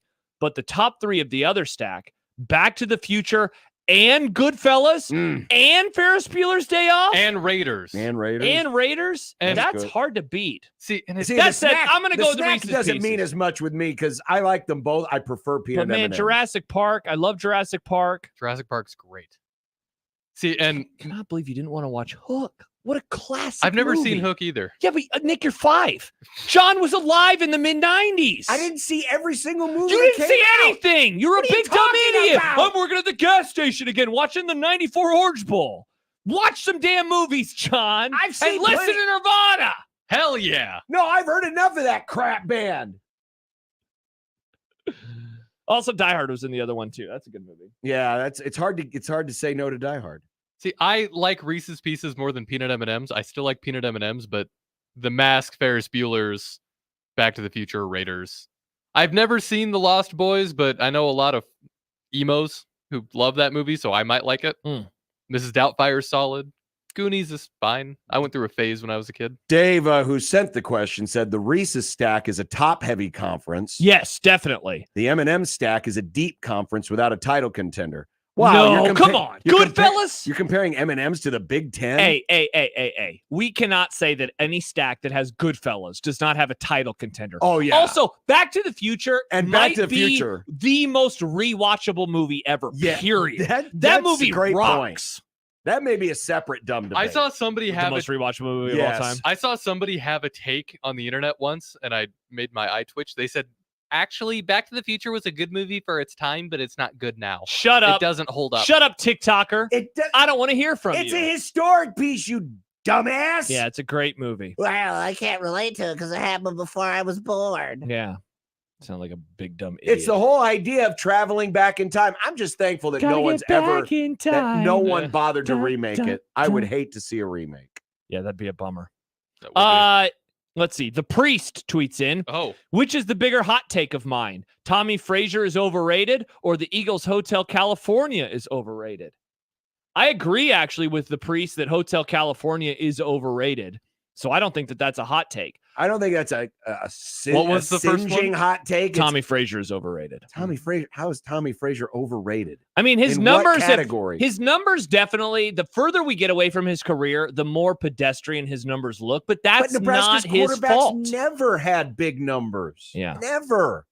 Wasn't about the numbers with Tommy. It was about being great when you needed to be great and winning all the damn time. Mm-hmm. Yeah, you can't look at Tommy Frazier and just judge him by the numbers. It was his leadership. It was his moxie. Tony says Tommy went 30-3 as a quarterback. 30-3. And I'm not going to Quarterback wins aren't. Quarterback wins, not a stat, blah, blah, blah. But it's just what he represented. Yeah. I mean, the guy was super hyped, and then he did what he was supposed to do. He did exactly what he was supposed to do. And that was an offense that was not predicated on, I mean, they put up a lot of points. And in the infamous words of Bo Pelini, it's about the points, ma'am. Mm-hmm. It's about the points. Mm-hmm. That team put up a buttload of points. Anyone thinks Tommy Frazier's overrated is overrated. Nice. We did ask this yesterday, and it was not a dumb debates, but I wanted us to opine because I believe Nick did. What do you think of first with Moses? Parting of the Red Sea or the 10 Commandments? And don't tell me Moses alone. I get it. But I'm asking you, when you think of Moses from the Bible, do you think of the commandments or the parting of the Red Sea? Because this is easily the commandments from. He brought down the 10 Commandments. Well, it was 15, and then the one. But he dropped it. Yeah, that is one of my favorite jokes. It's a very funny joke. I'm not saying that I don't think about the. Yeah, but you think of the Red Sea first. I do think of the Red Sea first. I think that's top billing. Yeah, but it's more impressive than talking to a bush that was on fire and bringing down some stone tablets. For me, it's not a about more impressive feat. For me, it's not about the. It's not about the yards, man. It's not points. about the biblical significance of Moses. It's more about how we relate to it today. And we talk more about the commandments. No, we talk more about the parting of the Red What? Sea. We do. No, we don't. We say don't do these things because it's a commandment. It's not called the 10 Commandment Scrolls. What? Instead of the Red Sea Scrolls. Oh, I think of a message board when I hear the No, Red Sea but Scrolls. when It's also people not what it was about. but when people just kind of reference things regarding to Moses, it's about leading people, and then talking about the miracle of parting the Red Sea. Parting the Red Sea is top billing, in my opinion. Yeah. Wow. Again, this is not. I am he coming. gave at us this, laws. but it's like the Declaration of Independence. Look at Josh being emotional over religion. My dad was a pastor. I grew up in 1620, the Bible, baby. It's back. I feel like I'm sitting next to the ghost of Rush Limbaugh. No, you stop it. John and I aren't saying that talent doesn't. on loan from God. When you start talking about what your he says? talent being on loan, Is that what from he God, said? Because he's dead now. John and I aren't saying it wasn't significant. It's just not as significant as parting a sea. No. Well, no. Parting the Red Sea is cool. It's like dribbling the ball between your legs. Just It water has bending nothing, that. to me, it has nothing to do about the significance of either event. It's just in how he is occasionally, he's referenced. It has nothing to I just do don't with ever the hear Bible. anyone talk about it anymore. Like, it doesn't come up in meetings. You think the commandments Well, comes neither up the more than the commandments. Red Yes, Sea? people talk about it. Thou shalt not blank. That's in reference to the commandments. When someone says thou shalt not. When you consider the fact that the very first commandment, your murder cult is against, I'm surprised by this. we answer. talk about this with war. Thou shalt not murder. Can't believe this, guys. Yeah, cannot believe I it. went with the parting of the Red Sea. Yeah. Thank you, Jed John. says, I have to think twice of who parted the Red Sea. I always knew who had the commandments. Commandments wins. I How do you have to think twice of who parted the Red Sea, though? Because he's more famous for the commandments. The 712 text in, that's Iowa. Yeah, it is. Tell Nick he's an idiot. It is the Dead Sea Scrolls. Yeah, it's not the Red Sea Scrolls. He parted the Red Sea. Yeah, the Red Sea Scrolls are where the trolls live. Yeah, yes, my bad. Nice. I got dead and red email. Rick confused. Nick says it's the Dead Sea Scrolls, not the Red Sea Scrolls. Yep. Yeah. I messed up. All right, so You here's the did. question that Kevin asked. Kugler? It said Husker football fans can all list a slew of games that Nebraska got screwed because of a bad call. But what is the Mount Rushmore of games in our opponent's eyes we had no business winning because he put cheated, but they got screwed. So in other words, where did Nebraska get the benefit of a bad call? And so the first two that I know you mentioned earlier, obviously the kick six, and we're not going to talk about who kicked it, or not the kick six, but the flea kicker. The flea kicker. Kick Which six was illegal. Yes, I mean, you and he cannot admitted illegally- that he did it on purpose. Yeah, you can't kick a ball unless it's a punt or a place kick. And now we don't talk about that player anymore. We do not. You also mentioned the Brandon Riley correctly Well, that was called. mentioned by Kevin, the 2015 Michigan State game where Brandon Riley ran out of bounds. Refs got that one right. No, they did not. I know that one of the ones that a few people mentioned to you, but you said it happened a little too early to want to include it on your end, was the fumble by Penn State. That was the goal not line a play. fumble. It was a touchdown. Yeah, the goal they line. got screwed. Right. And John on Bigger No Reaction that night said, suck it. I enjoyed that immensely. And You made a whole open about and it. while I'll say, yes, Penn State got hosed on that call, there were still 7 minutes left in the game. Mm-hmm. So there was plenty of time for Nebraska to. So I'm I'm qualifying this by thinking about end of game situations. So like a true screw job, like Right. the Penn State game in '82, which is why you said to suck it, because that game literally cost them it Right. because it was at the very end of the game. The flea kicker cost Missouri because it's the last play of regulation. Right. There were some others that were suggested. The 2005 Alamo Bowl. Nebraska on the crazy kickoff return that Michigan tried to do the Stanford lateral. Does or it the help? Stanford Cal lateral that Nebraska had the sideline over the had field. started to clear. There should have been, and Mike Tirico, who was on the call, was He saying, talks about it. He talks about there should have been too many men on the field. What about though? I mean, Michigan's players did do the same thing, not in as many, but if you watch the replay, Michigan walks out onto the field too. Right, but I mean, so should they have re-kicked? That would have sucked. Can you? Well, imagine? it wouldn't have been a re-kick if there would have been a Would they have penalty gotten on an Nebraska. time down. They would have gotten. I assume it would have been 15 yards from the dead ball spot, Oh, and that Michigan ended up in Nebraska territory on that that was a kickoff. great return. So It they was would have Zach had Bowman. they would have had a shot in the end zone. That's a good one to win. reference. It's a really good one to reference. But there is one historically. Look at you. You brought a book. I did. I brought a Show book. and tell. Now, Ooh.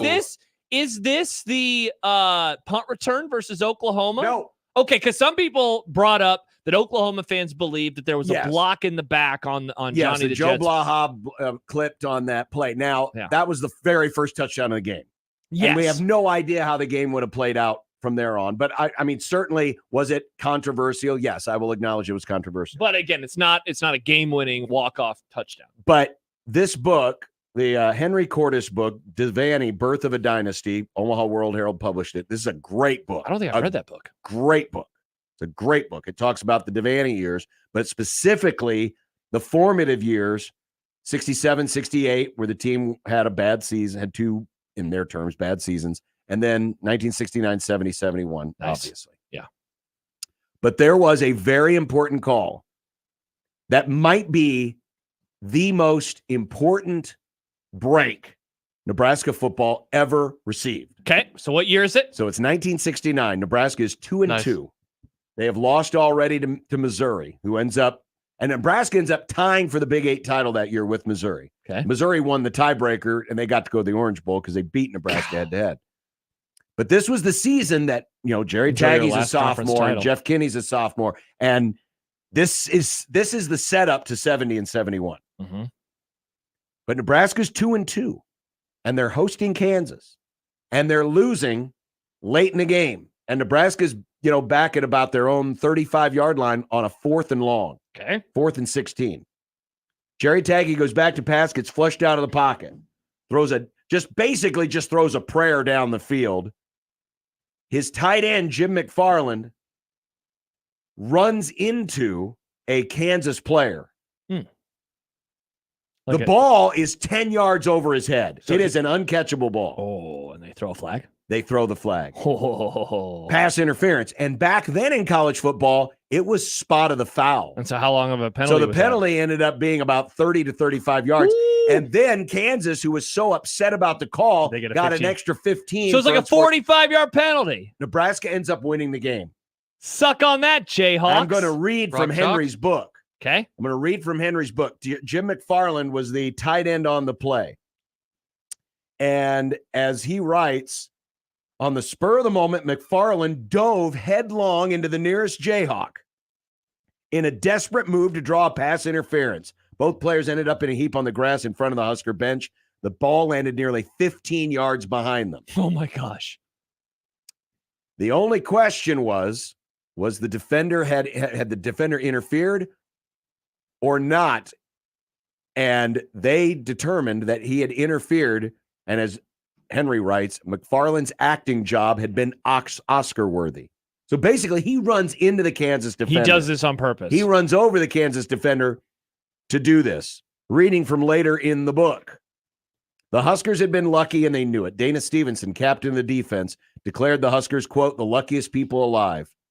McFarland, the receiver, initially disputed the notion.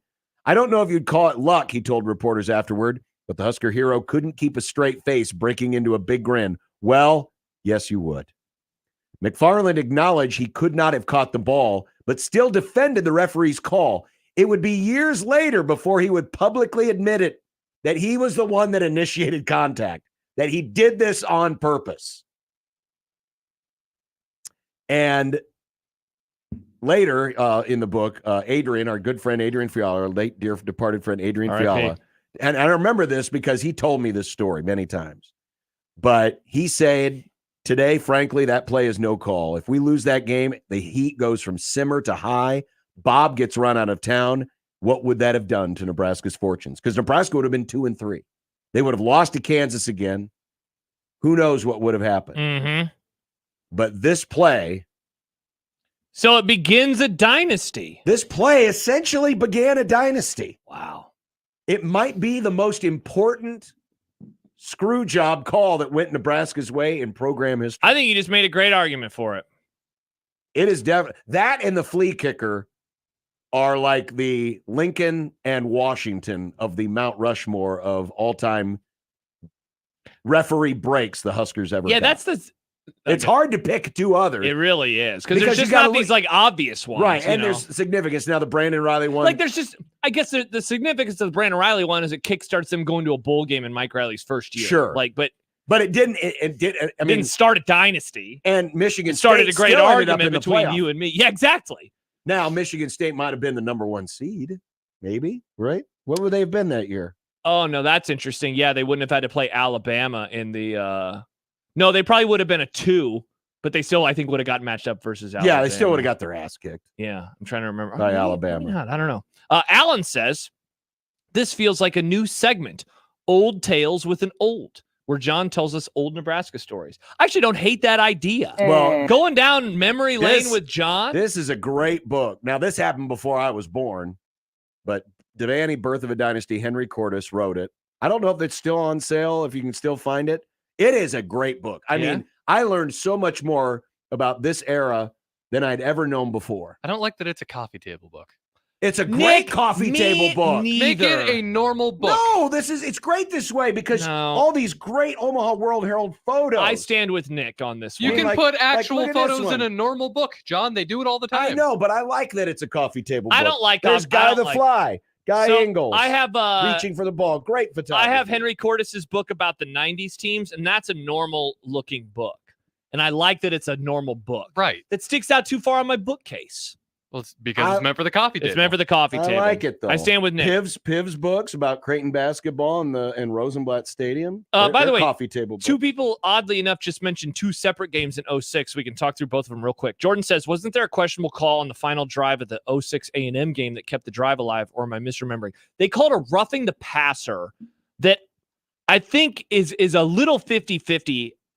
in my memory serves, they got it right. I don't remember They hit Zach Taylor late, and then they ended up getting a new set of downs before he threw the touchdown pass to the GOAT receiver, Maurice Purify. You mispronounced Johnny Rogers. Speaking of 06, our favorite Kansas fan has emailed, and he goes by Mina or Bob. Mina writes, 2006, Kansas playing at Nebraska. Nebraska scores a touchdown in overtime, but the play prior to that touchdown was fumbled at the 1-yard line through the end zone. Should have been Kansas ball in OT with only a field goal needed to win. The officials ended up spotting the ball at the 1-yard line, and Nebraska scored a touchdown and held KU to win. Had Kansas won, it would have been 3 straight wins in a row after not beating Nebraska for about 30 straight years. I don't remember that. I vaguely remember it because I think it was into the southwest part of the end zone. I think it might have been Franz Stonehands Hardy, as he was known. He had an awesome game, but I believe he might have fumbled. I don't remember if they got it right or wrong. I'd have to look back at that one. Yeah. So there you go. Look back at that one. I know there are probably others. Yes, definitely. But again, as fans, we remember the times we got screwed. We tend to just blank out of our mind the times that we got a break. Yeah. I can never, ever, ever remember a time where my Rams ever got the break of an official's call. Ever. El Scorcho says, I'd love to hear John regale us with old Husker stories. See? It's like COVID all over again. Remember those 4-minute commercial breaks you'd have, John, where you're like, I would have to. Let's go back in time again. Get some more books. It would also be a lot easier for John to do it in a normal-sized book. You see, just then he had to pull it around the microphone. I like the size of this book. Do not change a thing. It's not a normal size. This book's not going to change. What if we do this? It's going to be this way. After, let me pull up the. Look, there's Mike Corrigan. Again, you can put pictures in a normal but size it's a book. bigger picture. Look how much bigger that is. And there's the NU that was on those baseball hats that cost Nebraska the game. I have an idea. Are you going to study? That was what happened. Kansas won last night as revenge for the 1969. Nice. Are you going to study those pictures in more detail that they're bigger? No. Are you going to spend more time looking at a picture? I did. I spent a lot more time. Oh, here's a picture of Memorial Stadium when they put down the Plastro-Turf. Quote. That's a bad memory. John, here's an idea for you. So after the College World Series, we'll have that shortened week, and then it'll be July. So we'll have 1 week, 2 weeks, 3, 4, 5, 6, 7, 8 weeks before game week. What if we did like once a week throughout those 8 summer weeks? Something we can talk it out a little bit more, flesh it out off the air, but like an old school Husker down memory lane, talk about and something. then for the best of, I can compile it like I did with the Farron reading Rainbow, and then put that old Christmas time noise in the back of that old song in the background, The Entertainer. There you go. You put a lot of pressure on me here. I can help you out. Will says my first game was in 1964. The sellout streak was in single digits. Will is an old, and Will texted that. Nice. Shout out to Will, who knows how to text. How big are your messages? You have that 150%? Nick, he's a friend of They the were group. this big, the perfect size for a book. It's not a normal size. Here's Jeff Kinney on the back cover. John, when we return, I have 2 topics for us when we return. One, we know where Northwestern is playing football for the next 2 seasons. Topic alert. Hashtag topic alert. And 2, Adam Silver has talked about the player that may or may not have thrown himself's prop bets. And he has some harsh things to say. Very harsh. Harsh. Ooh, that'd be scary. Push his glasses on. Oh, is he a beady-eyed, four-eyed goober? Hey. I didn't like Is he one of Nick's people? I didn't like what you did. So we'll have both of those items for you. You're a goober. Nah. All right. We will be back in a minute. 1620 The Zone. Mornings with Sharp and Handley. I am so glad that the Easter Bunny is like bored and no kids are coming to see him, because I think there is no good-looking Easter Bunny costume. Right. This is my yearly TED Talk. The Easter Bunny costume is the most hideous costume around a holiday that is out there. It's true. And so good on America that has stood up against throwing your kids on a stranger's lap that is wearing a hideous bunny costume. We can do better. We are doing better. Okay, thank you for stopping by. Mornings with Sharp and Handley. Weekdays 6 to 10. On 1620 The Zone. Your Omaha area forecast from the Godfather's Pizza Weather Center and KETV News Watch 7 on 1620 The Zone. Partly cloudy and breezy this evening with the temperatures in the low 70s. Could be an isolated shower. Partly cloudy later tonight. Lows drop back in the low 40s. Then very windy on Thursday. Partly cloudy with highs in the low 60s. I'm Chief Meteorologist Bill Ranby from KETV News Watch 7. 1620 The Zone's Unsportsmanlike Conduct, brought to you by a great friend of the program, Union Bank and Trust. 1620 The Zone. Traffic.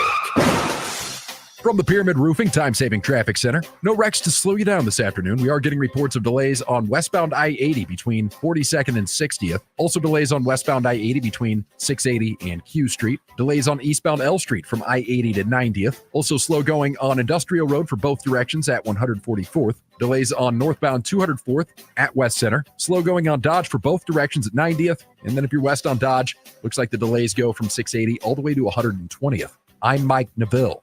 This time-saving traffic is brought to you by Lanahan Nurseries. It's spring. Now is the best time to shop at Lanahan for all things garden or landscape. Our garden center is filled with the largest selection of homegrown plants, flowers, trees, and more. The area's best mulch and soil available for delivery and pickup. Rooted in quality, unmatched value. Lanahan Nurseries, 192nd and Center. Host is roasting every morning. Host is roasting every day. Put your coffee department in good hands with Host Coffee Service, providing direct delivery and loaned coffee equipment with service programs. If you're ready to change to a better coffee provider, it's time for Host Coffee. Omaha's best coffee since 1972. Host Coffee is always roasting something good for you. My taco pie is really something special, and it can't be imitated. It starts with my zesty taco sauce, seasoned beef, onions, lettuce, tomatoes, mounds of cheddar, and mozzarella cheese. This pie is the real deal. For a limited time, build your own feast with the specialty pizza, like my taco pie, a one-topping pizza, and cinnamon monkey bread. Do yourself a favor and order. Today, Godfather's Pizza. Do it. The temperature's warm and Maverick baseball is hot. The Omaha Mavericks have won their last two conference series and lead the Summit League in conference wins. This weekend, Maverick baseball takes on conference rival South Dakota State as they make a run at a conference championship. Friday night is $4 Fridays with soft drinks, beer, popcorn, hot dogs, and brats, all $4. Get your tickets for all three games by calling 402-554-MAVS or by going to omavs.com/tigs. Explore a career in broadcasting. Jobs in advertising, sales, news, sports, digital content, and more are available at the Nebraska Broadcasters Association Virtual Job Fair going on now at broadcastersvirtualjobfair.com. See the kinds of jobs available as well as specific positions here at 1620 The Zone and 1180 The Zone. You can apply for jobs online. It's on now. Brought to you by 1620 The Zone at broadcastersvirtualjobfair.com. NRG Media is an equal opportunity employer. This is Unsportsmanlike Conduct. What happened to the days where a man was proud of his dick? On 1620 The Zone. All right, John, do you want NBA or do you want Northwestern? Oh, boy. Just dealer's choice. All right, well, I have the Northwestern NBA. story open right now. So they have announced. Choice. So here's what they said. First of all, they tweeted out a graphic that said, "It's happening." And it's mainly a picture of Lake Michigan. So are they moving to Lake Michigan, you ask? No. What they're actually doing is that they are staying home. They're going to move to this temporary, I think it's the lacrosse field. And that is where they will be playing football for the next 2 seasons at the Lanny and Sharon Martin facility, which is on the lakefront. Sadly, Nebraska is not playing on the road there the next 2 years. Well, actually, it's good because... No, this would be so funny and weird. Well, it'd be funny, but it'd be bad for the fans because usually Nebraska travels very well to Chicago. There'd be no place to watch the game. They do. So the plan is to do this in 24 and 25, and then they will go back to Ryan Field in 2026. The university is also continuing discussions with other Chicago area venues that could host some 2024 games. The full home schedule will be released soon. The lacrosse team, both men's and women's soccer teams, will also play their games at this facility as well. So, I mean, they're gonna add temporary seating. There is not a whole lot of seating over there. So we're gonna. I mean, it's gonna look like D3 type football in terms of stands. You know, it'll be funny. I think it's gonna be super unique and cool. It will be, especially when they don't fill all the seats. Very well played. It's gonna be interesting to see. This is such a me thing to say, but like, where will the announcers be? Like, are they going to build a makeshift press box, for the time being? They'll have to make arrangements. Yeah. Watch this. Well, this will be the Peacock game in week 1 because it'll be so interesting to see what's going on there. So that's the issue with Northwestern. Again, sadly, Nebraska is not back at Ryan Field until 2027. So by then they will have their new stadium. So even if the project got delayed by a whole year, they would still never play at this new lakefront. You will never play here. You'll never play here. You'll never get this. Jonte Porter. That was the other thing that we teased last segment. Now, you have called him a beady-eyed, four-eyed goober. Not Jonte Porter. No, Adam Silver. He spoke today at a hotel in Midtown Manhattan. As one does. So this is like 3 weeks after this story broke, and we're finally hearing from the commissioner. Well, probably because they had to investigate it, John. He says that I have an enormous range of discipline available to me, but it's a cardinal sin what he's accused of in the NBA, and the ultimate extreme option I have is to ban him from the game. It's a cardinal sin. So was that one of the commandments? So he couldn't have said that 2-3 weeks ago? I guess not. That's the level of authority I have here because there's nothing more serious, I think, around this league when it comes to gambling, betting on our games, and that is direct player involvement. So the investigation is ongoing, but the consequences could be very severe. I am guessing, John, that he would not have said that if he didn't think that they had really good intel that Porter did do this. I don't think he would have done this if they had done an investigation and it was, seeming like he's not going to get suspended or kicked out of the league. I'm guessing he's going to get kicked out of the league. That's what I think is going to happen. I think he's going to get banned for life. So there you go. You don't seem to care. I figured you'd be like, wow, what great intel from Josh.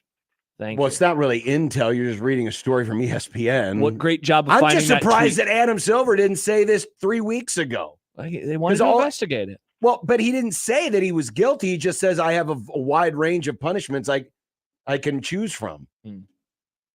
Weird.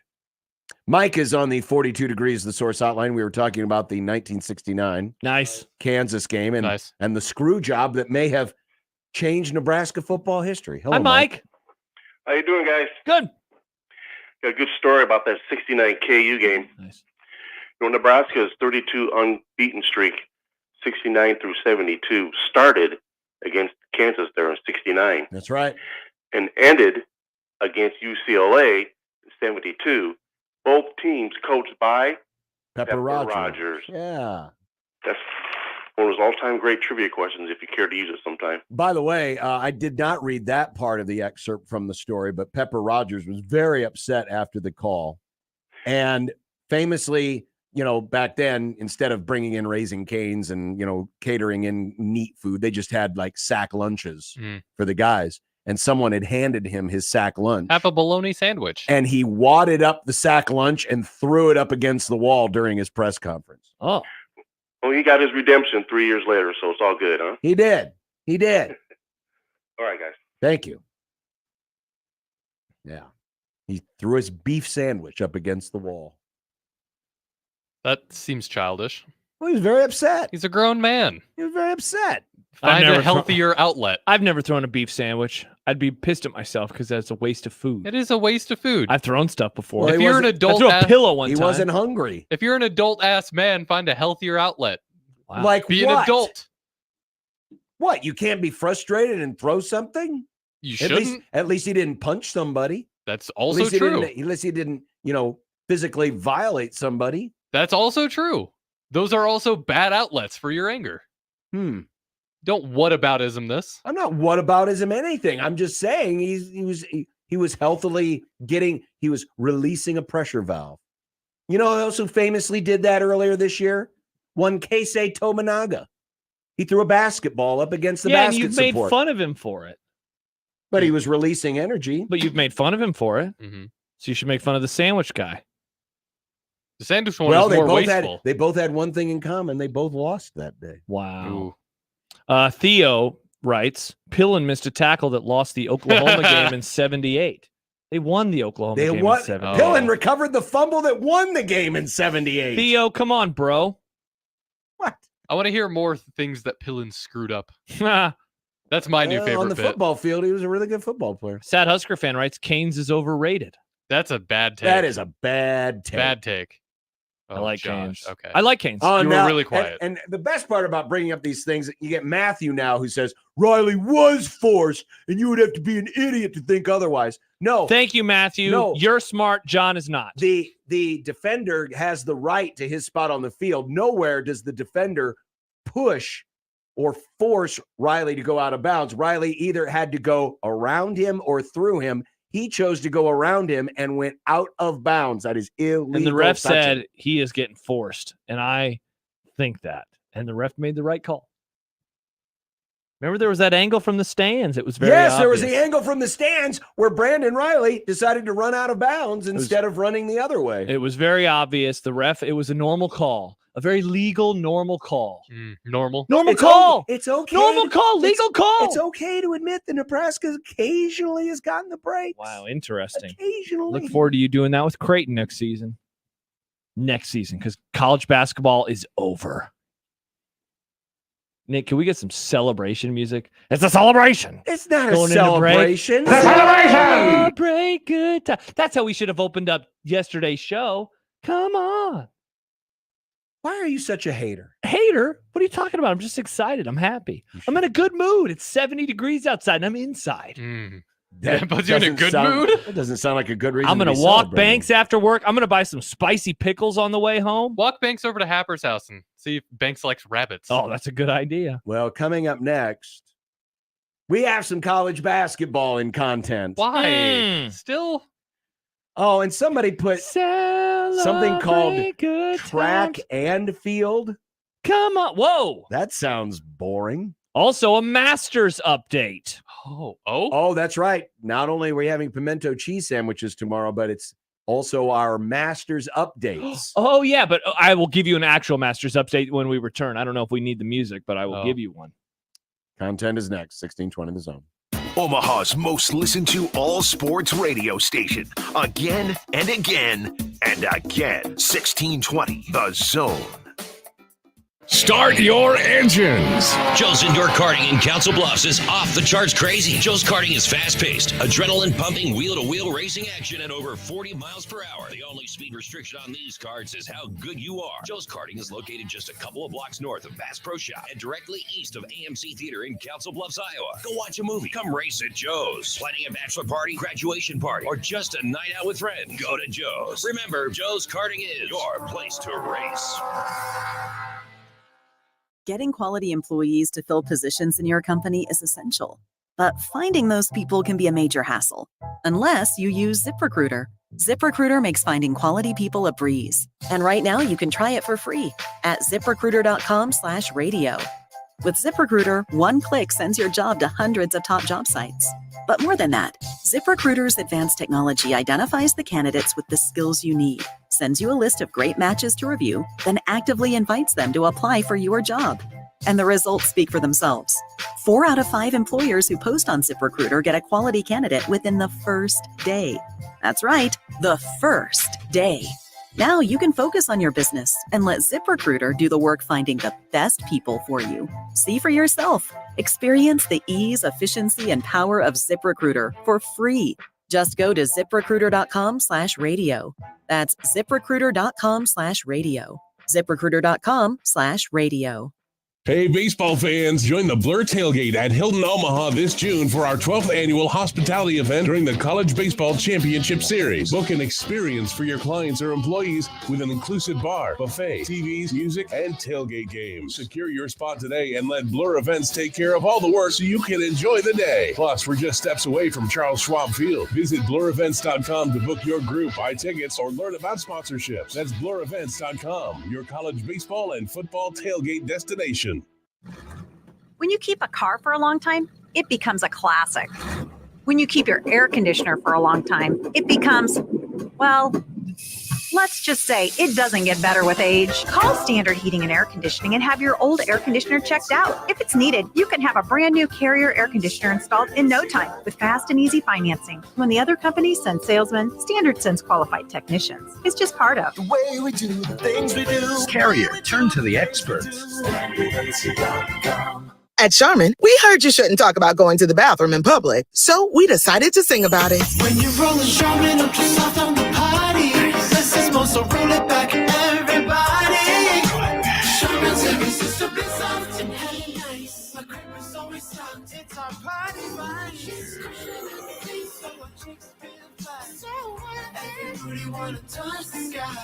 Charmin Ultra Soft is irresistibly soft and more absorbent, so you can use less. Enjoy the go with Charmin. Hi, everybody. I'm Gary Sharp for Lindley Clothing. The kids are telling me, and even adults, my fit is rad. You know why my fit is rad? Is because I'm going to Lindley Clothing. I'm letting them outfit me, and I'm also taking advantage of the final week of the annual spring sale. Get 15% off all sportswear, tailored suits, sports coats, buy one, get one half off, and also new to the Lindley Clothing family. This is a game changer. Listen up, well suited. You can see for yourself how easy it is to shop for you or someone in your life just in time for prom, graduations, any special event. If I need a suit, I go there. Don't rent a suit. Buy a suit from Lindley Clothing and well suited. 1620 The Zone's Unsportsmanlike Conduct is brought to you by Union Bank and Trust.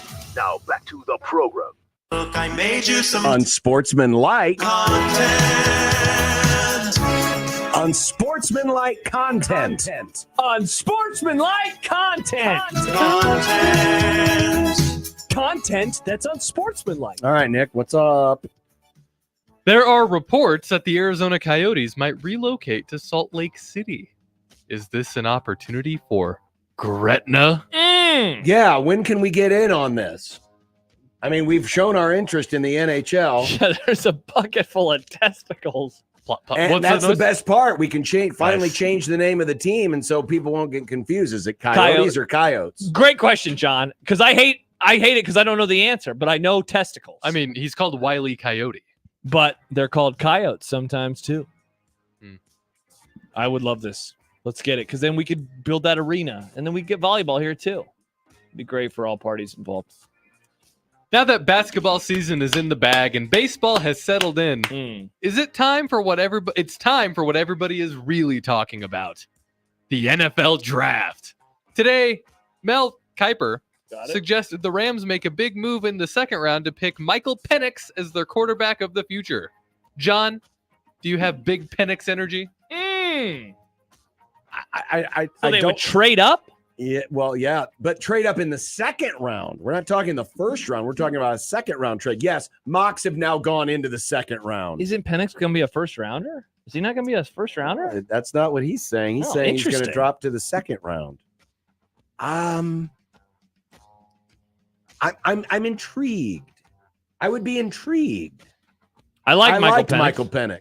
The issue is just you don't want his body to fall apart. His body could fall apart. But he's had a lot of surgeries. But the good news and he's old. But the good news is he'll be behind the best quarterback in the NFL in Matthew Stafford. No, Patrick Mahomes still plays for the Chiefs. I don't even know who that guy is. But I would be intrigued if they did this. That said, I am actually looking forward to the Rams having picks on the first 2 days of the draft, and would kind of like to see them use all of them. Yeah, I think that would be a good draft pick. I'm so stunned that he was going to fall that far. For some reason, I thought he was going to be a first rounder. Shows how much I've been engaging in draft content, I guess.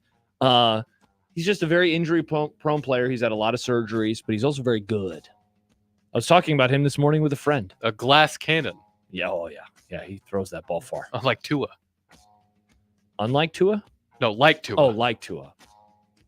Don't count Merrill Hodge as a member of the Drake May fan club. Drake May is the kind of player that will get you fired, Hodge said on a WCOO radio in Pittsburgh. Especially if you draft him in the top 5 or top 3. He's going to get you fired. I am not a fan of Drake May. But, you know, I've gotten to a point, John, where I just don't even really know if I should have strong opinions on any of these guys, because the players that are good, I didn't think would do anything. And the players that are bad, I thought that they would be awesome. You know, that really has happened to me a lot over the last. I thought Justin Fields was going to be good. I did. He stinks. Trevor Lawrence is very average. You know, meanwhile, Brock Purdy just took a team to a Super Bowl. You know, and I know he has an amazing cast around him, but I think he's a good player, or a good enough player as well. I wouldn't want Drake May. I thought that he took a step back in 2023. I hope the Rams don't trade up for Drake May. That would be a bummer. Or that could get some people fired. The NFL announced the Eagles' opponent for the first ever regular season game in Brazil. The Green Bay Packers, damn it! I lost my prediction. Will face Jalen Hurts and the boys on Friday, September 6th. Are you surprised they used up a matchup of 2 playoff teams for this? Yes.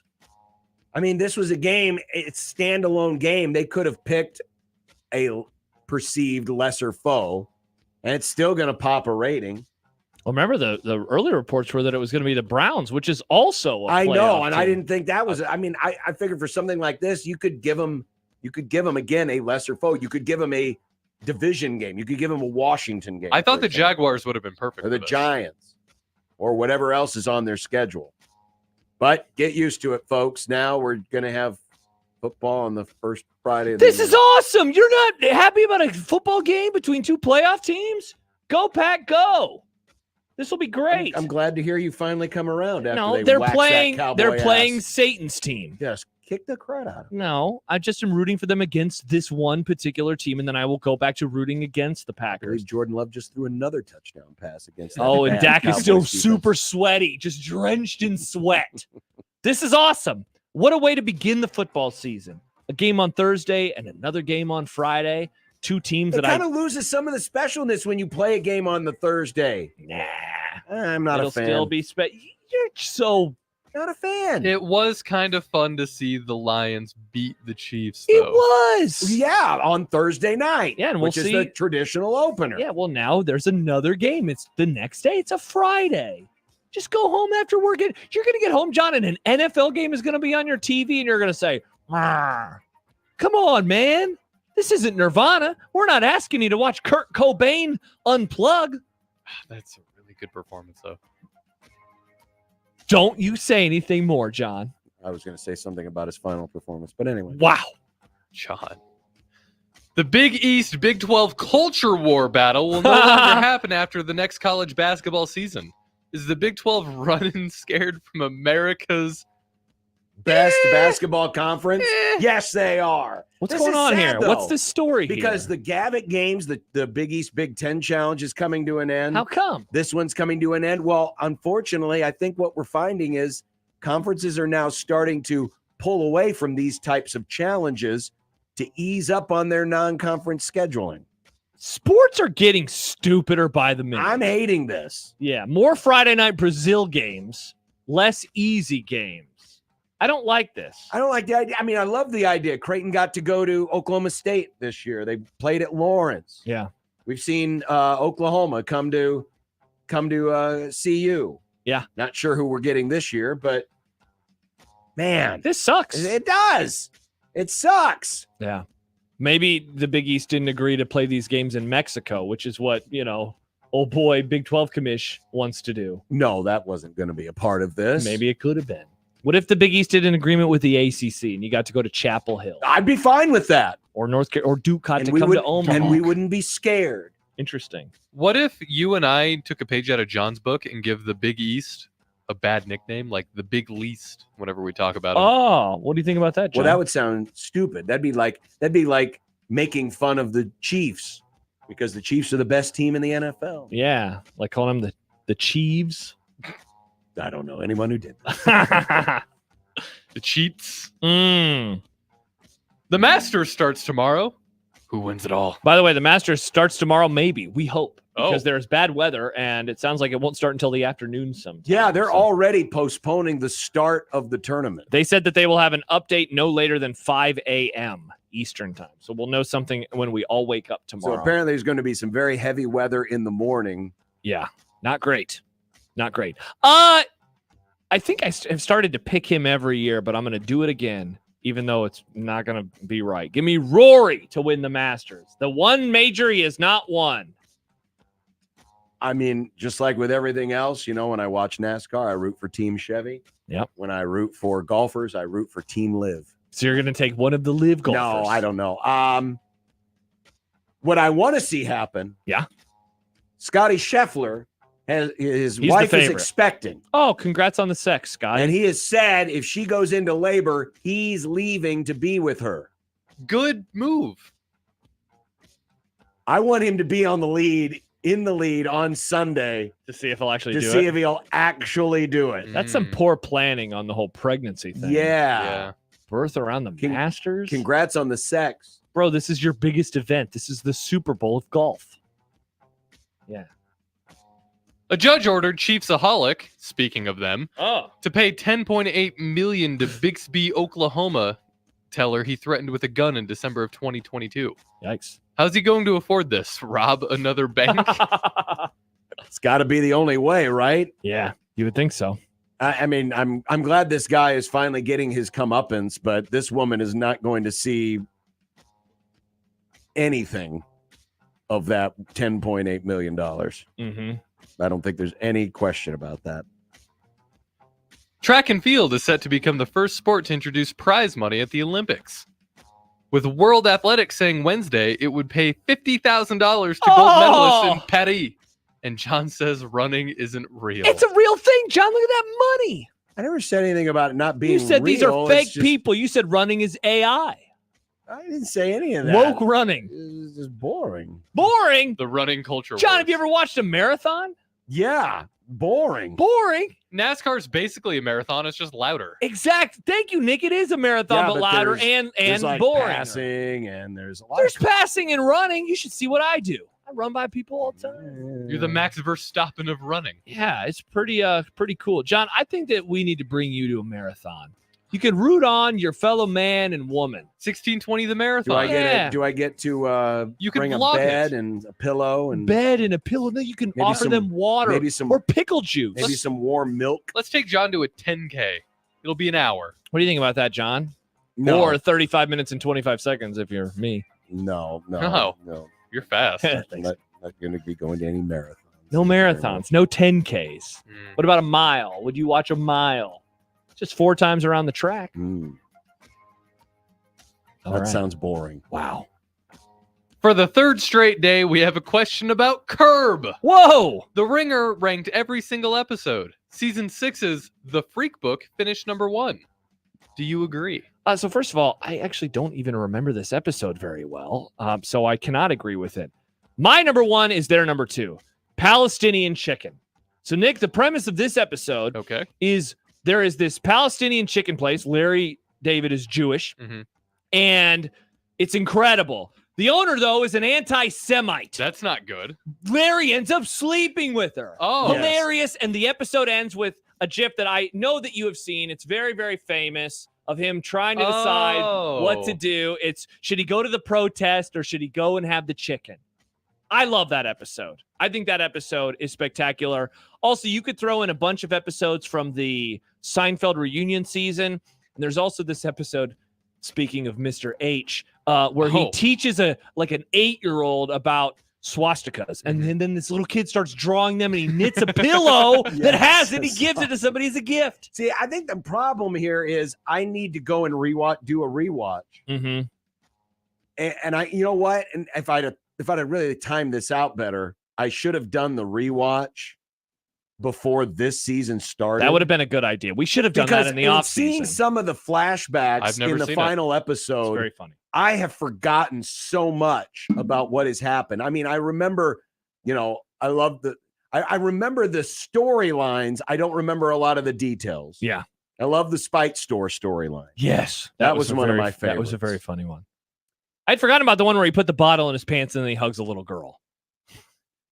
It happened. It was very funny. Wow. Yeah. Great show. So, yeah, that's Let's see if we can talk about it again tomorrow. We'll try to find a way. Indeed, we will. Life finds a way. All right. That is content. What's for dinner is next. Awesome. On 1620 The Zone. Live from the Host Coffee Studio, this is 1620 The Zone. Host is roasting every morning. Host is roasting every day. Since 1972, family-owned and locally roasted Host Coffee Service has been roasting the finest coffee for businesses and restaurants. If you're ready to change to a better coffee provider, it's time for Host Coffee. Omaha's best coffee since 1972. Host Coffee is always roasting something good for you. Get your family ready for warm weather driving and save with Money Saver April tire deals at Jensen Tire and Auto. With 21 convenient locations throughout Omaha and in Lincoln, Fremont, and Council Bluffs, drive in today and save up to $200 when you buy a new set of 4 Goodyear tires with the Jensen Drive-Out Package using your Goodyear credit card. Save up to $100 on new Cooper tires and up to $70 on a new set of General tires. Click on JensenTireandAuto.com for complete details on all of Jensen's fantastic April tire deals. With 21 stores to serve you, your next new set of tires are close by. And so are the savings, including Jensen instant rebates on new sets of 4 select Continental, General, Maxxis, and Kelly tires. Check out all of Jensen's Money Saver April tire deals at JensenTireandAuto.com and to request an appointment today. Jensen Tire and Auto, locally owned and family owned since 1973. Limited time offer. See store for details.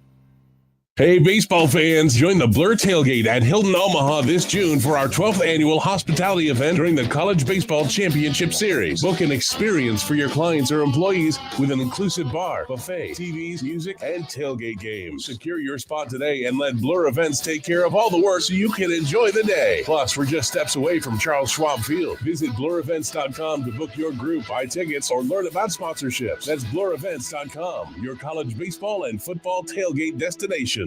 Hey everyone, Josh and John here for the FanDuel Sportsbook, where you can bet on the NBA right now with a no-sweat same-game parlay from FanDuel for TNT Thursdays. We got a couple of matchups, as always, this Thursday with the Knicks at the Celtics. Don't forget about the Pelicans at the Kings, and go to FanDuel.com/1620, and you can bet on the NBA with a no-sweat same-game parlay from TNT Thursdays. John, what a deal. What a deal indeed. It's so easy to use. Go to FanDuel.com, go to the NBA tab, and there'll be a tablet right there for TNT Thursdays. Then all you have to do is get a same-game parlay in that game.